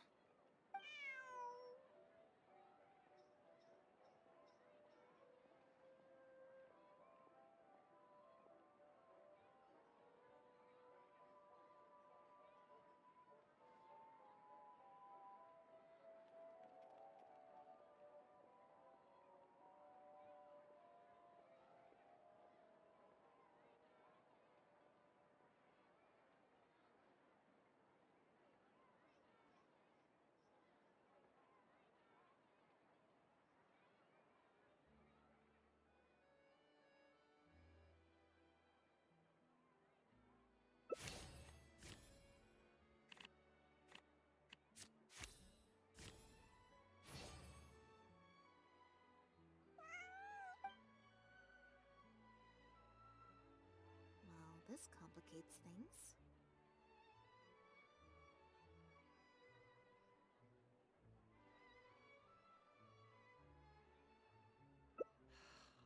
Listen, I'm the director. If she turns out to be one of ours, we're an organization. The Humane Society. Yes, if it turns out. It belongs to my friend. Go on, Bonnie. Oh, nope. Well, I suppose this means. Wait a second. Lied? A liar always. What are you talking about? The way I see it, you're conflating baseless conjecture with fact. Normally, when someone is called out, their breathing speeds up as they begin to panic. But your breathing pattern hasn't changed one bit. In fact, it's been strangely calm and measured this entire time. It stands to reason, then, that your agitated behavior earlier was all an act. If you're a bad guy, I'm sure you'll take off running the first chance you get. If you're a good guy, the most likely explanation is that you're a member of the Guards, or some similar organization. And you're basing this off of? Intuition. Nothing more. Intuition. Well, I have to hand it to you, Lynette. You're right. I'm a member of the Guards. The name's ḻYNETTE. I'm currently investigating a cross-border smuggling case. This cat here... Bonnie was her name? Well, her owner is one of the prime suspects of our investigation.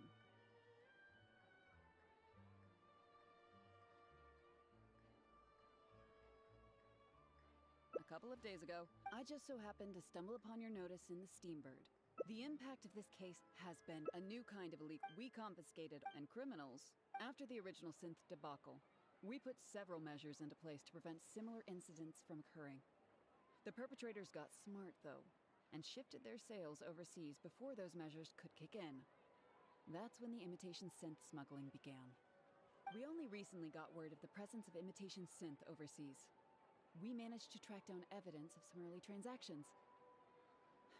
What we were able to find out, however, hasn't proven that useful given the amount of time that has passed. The µrZicu Phantom launched an investigation to track down every person. He's a researcher at the Fontaine Research Institute. His name is Pierre. Pierre ḻYNETTE, to be exact. ḻYNETTE.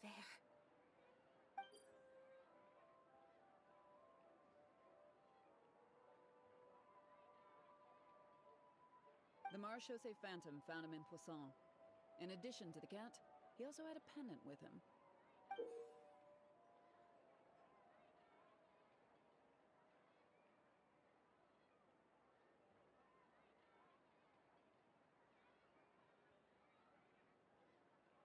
At first, there wasn't much cause for suspicion.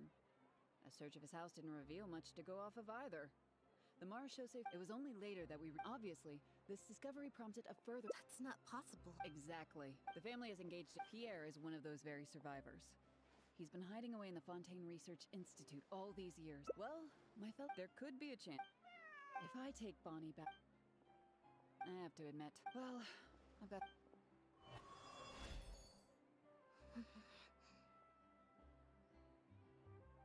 It's nothing. I'm fine. It's just... the head of the ḻYNETTE family. It was at it, but before anything worse could happen. Yep, after all these years. Don't worry about me. He's been acting strange thinking about it now. It's very possible. Even after all these years, you'll have to help me teach him a lesson if we run... Yep. I want to head to the Fontaine Research Institute to learn more information about Pierre. A little bit of both, perhaps. Okay.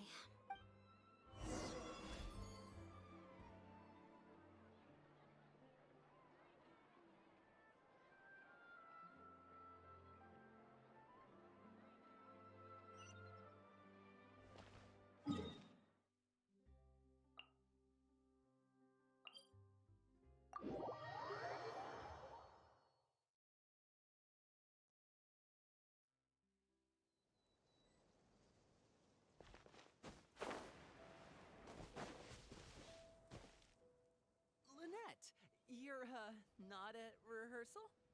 You can drop the act, brother. In fact, I don't don't think either of us will have a need for acting anytime soon. You should know better than to try and keep some...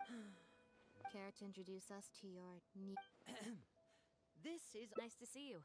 I should clarify something. We've brought on Mr. Linney as a consultant in the past. He was instrumental in helping us crack a case involving a That's exactly... Whoever was behind it all was extremely cautious. They didn't leave a shred of evidence. I took a look at the entrance and exit records of all the carriages that night.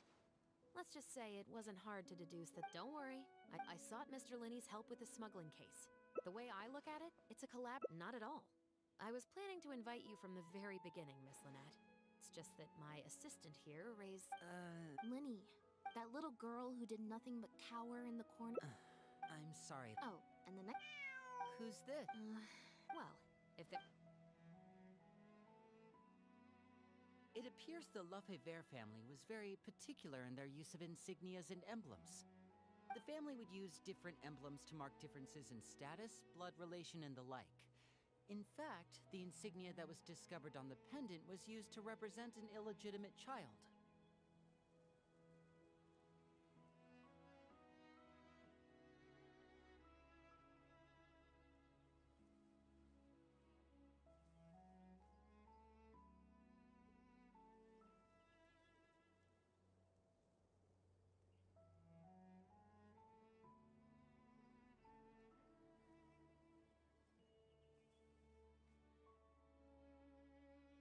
It's highly likely... We discovered something interesting, though. Apparently, he claimed it, but it seems the Institute ran into some trouble along the way.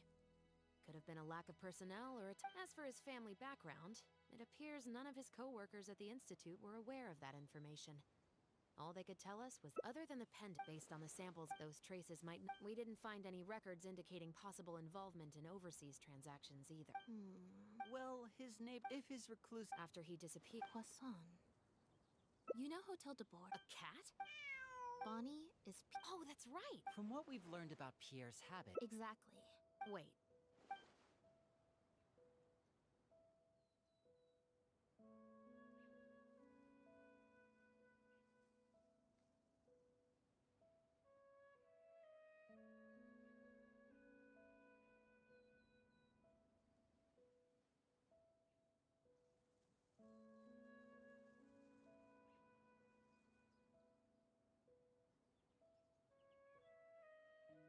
Meow.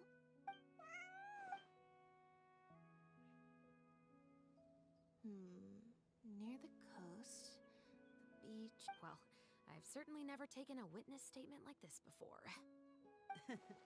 Well, if it works out, maybe it's something worth getting used to. Cats and humans are, of course... The important thing is...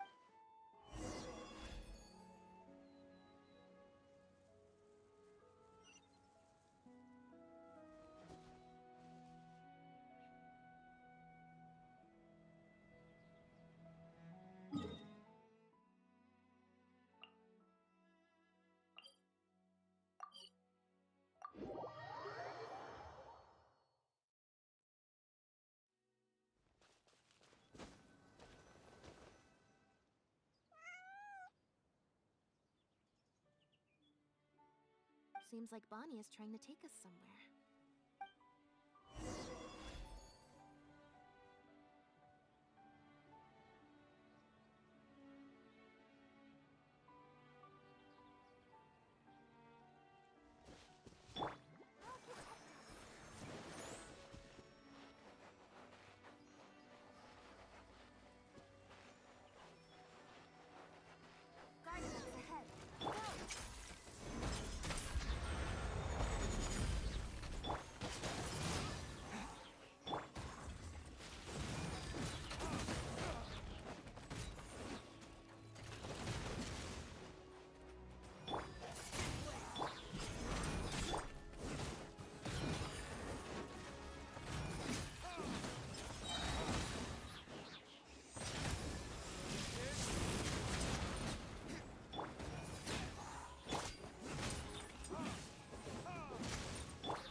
this place so easily. If I thought there was any chance you'd say yes, I'd recruit you into the Special Patrol here and now. Nope. Sounds familiar. Let's...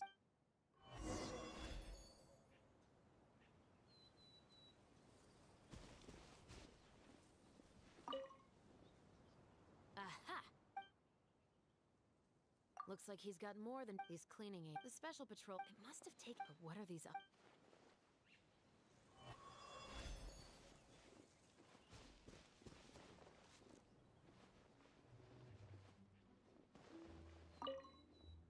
The material these... It's the very... Even the strict... I came across some bags made of the same... Very similar... But what could these...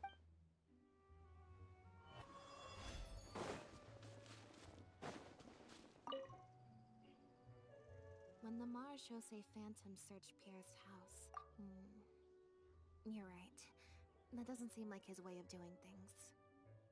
How did he get them here? Only the low...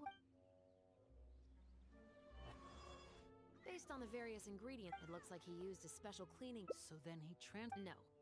I don't believe our suspect is the kind of the cleaning agent and the sealed bags... The barrels we found... If you put a barrel in the water, it will normally float on its side.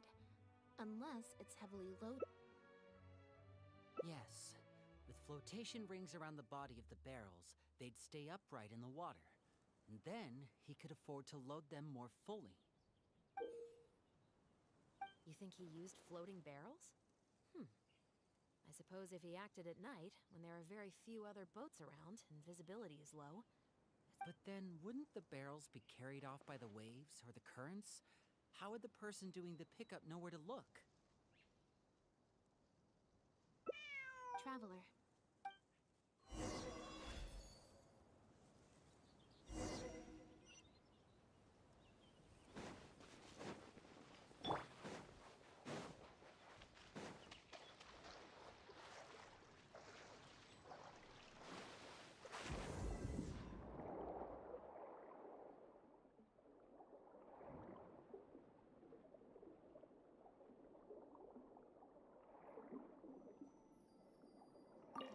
Of a small boat?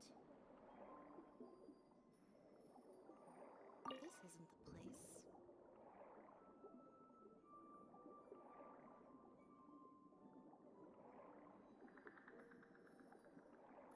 This isn't the place.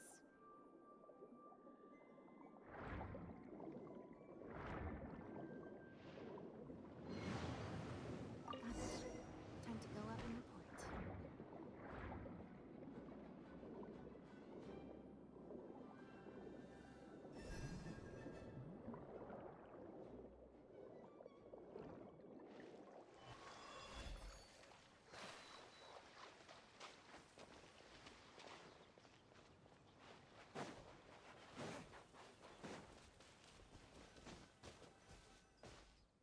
As expected, we found a few pieces. With this anchoring system, it would be possible to use floating barrels for the drop-off. You would just need to drop them in the water at the agreed-upon location. We also came across the... Let's talk this through. Based on the evidence we've collected, it could be that he was trying to avoid meeting up with his associate face-to-face. It seems like Pierre... Well, if that's the case...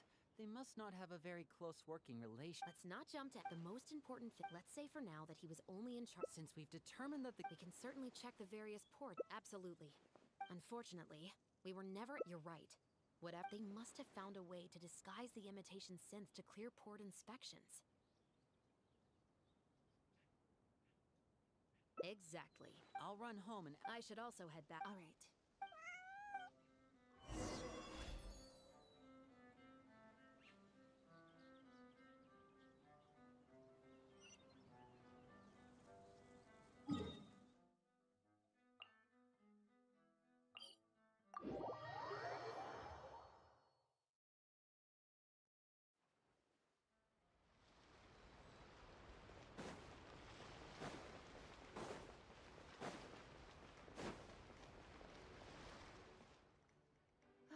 Lynette.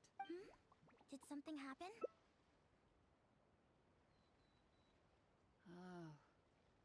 I'm in charge of guarding the port. Looks like I've got another hard day of work ahead of me.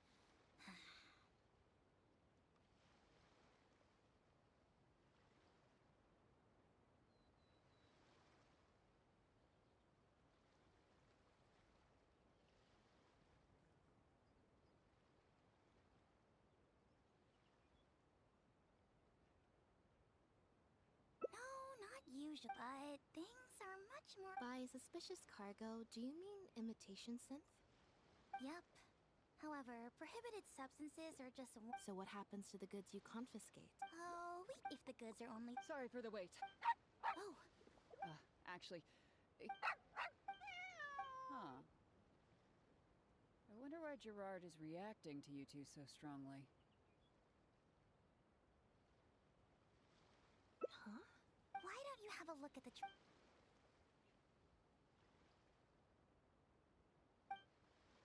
Humane Society. Their name is... the director of the... Bernard, the director of the Humane Society, was the man who came looking for Bonnie earlier.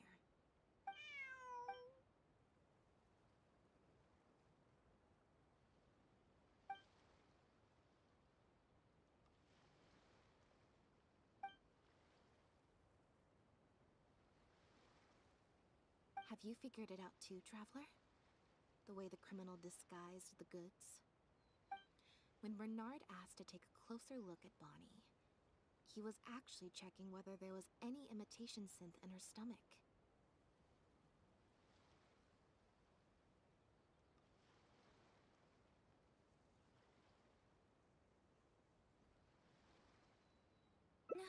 The sealed bags we found at the secret base. There were gaps around the lids of the barrel. Those drug shovers found at the secret pier must have made the animals swallow the sealed bags full of imitation synth at... The sealed bags combined with an animal's body odor would certainly be enough to mask the... During our inspections, we would have never thought to inspect the bellies of those animals for anything suspicious. Exactly.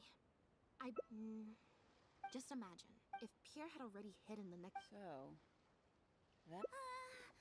if you've got something... In order to make sure the animals could swallow the sealed bags, they made... That step would have required a lot of energy, as well as a certain amount of technical expertise. So, it was... We've already proven... Okay.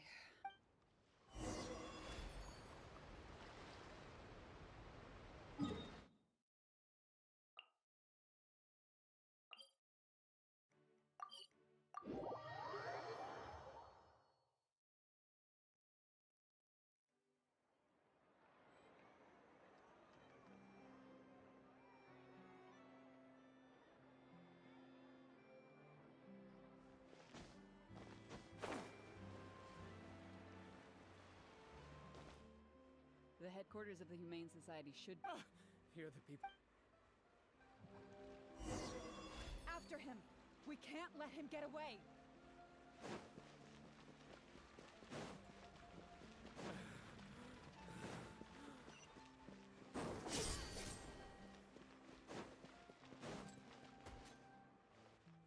Give it up, Bernard.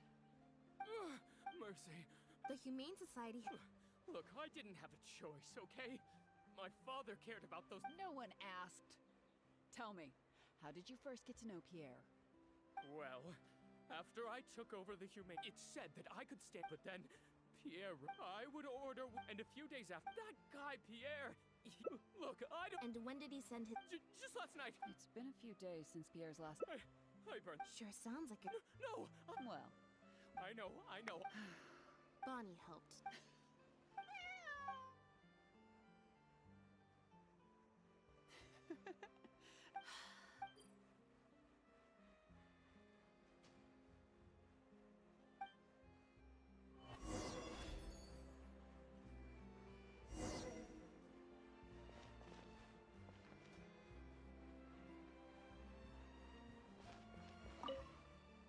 Now behave, and follow me to the interrogation room.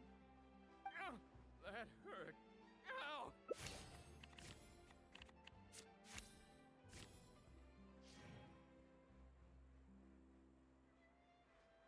Is everything... I still feel like... Also...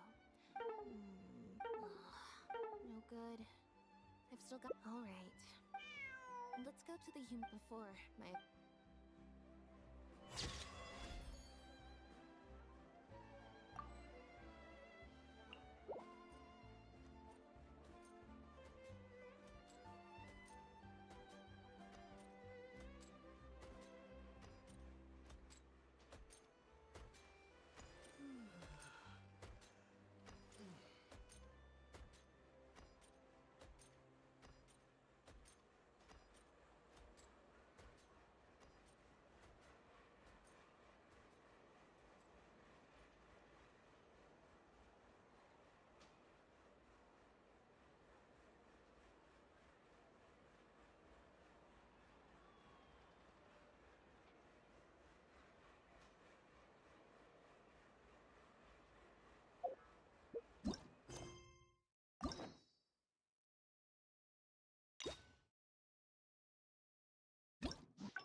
didn't like that.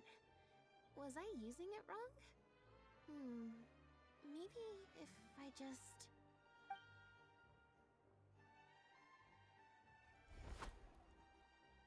Clearly, there's some design flaws to iron out. I'll have to let Fremine know.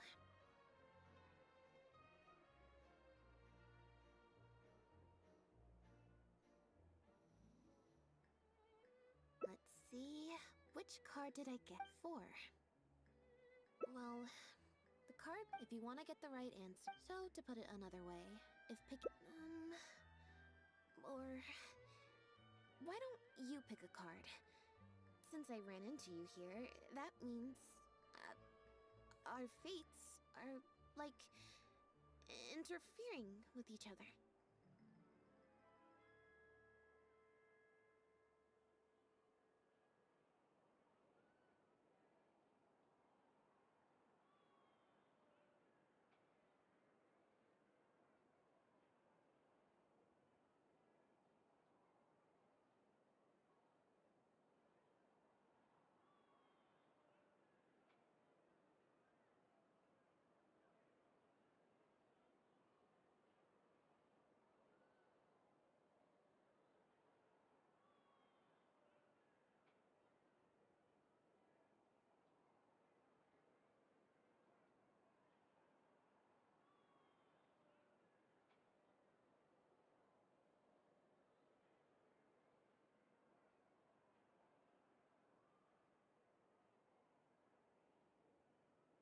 Thank you. Here, take the phaetometer. Also...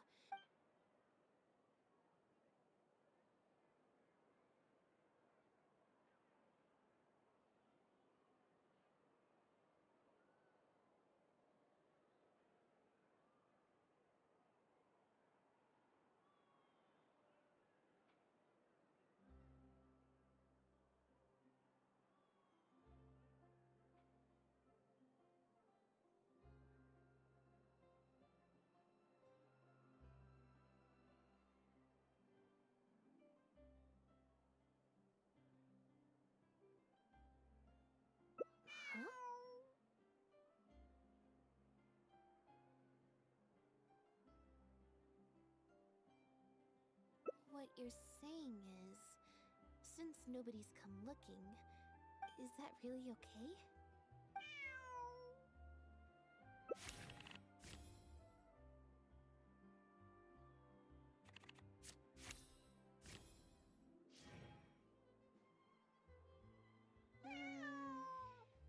Besides...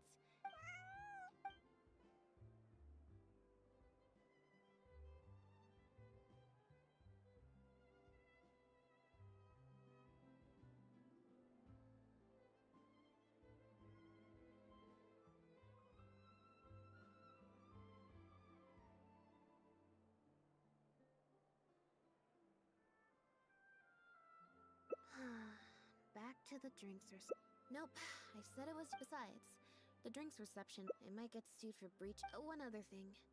Do you want to come with me?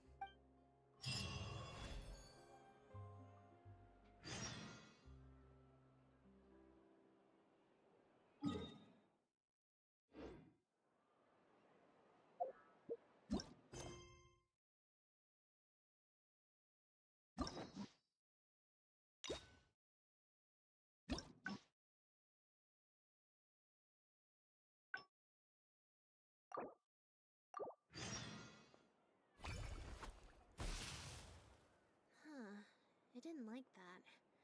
Was I using it wrong? Maybe if I just...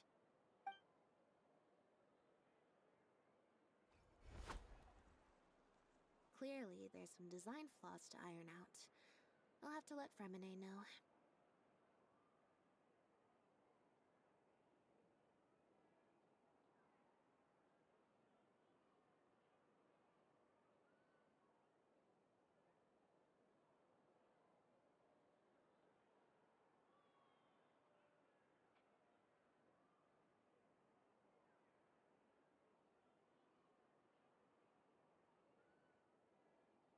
Let's see... Which 4? Well, the cards fell on the ground. If you want to get the right answer, you have to let fate decide. So, to put it another way, if or... Thank you. Here, take the... Also, if you have...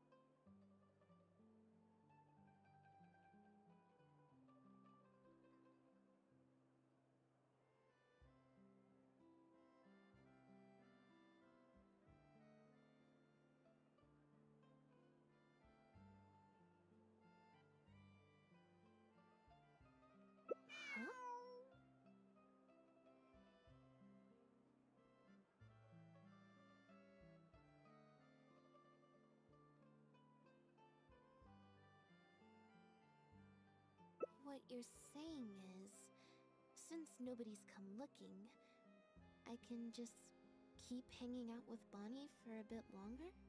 Is that really okay?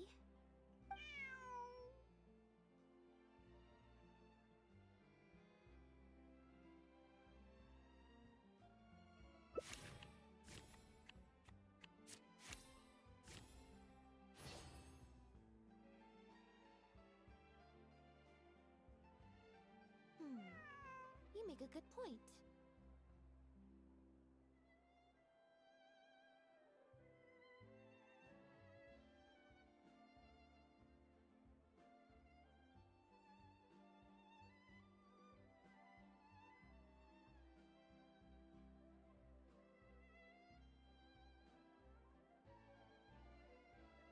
Okay, well, assuming Bonnie hasn't strayed too far from where she went missing, there's a chance we might bump into her owner in either the Steambird offices or the restaurant. So, stick around here in standby mode? Yeah, that suits me. Oh, good idea. Bonnie's definitely hungry.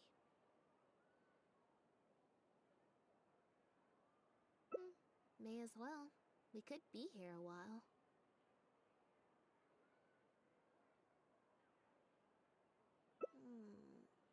When I was trying to find somewhere I could space out earlier, collect my thoughts, I figured the cafe might be a good shot.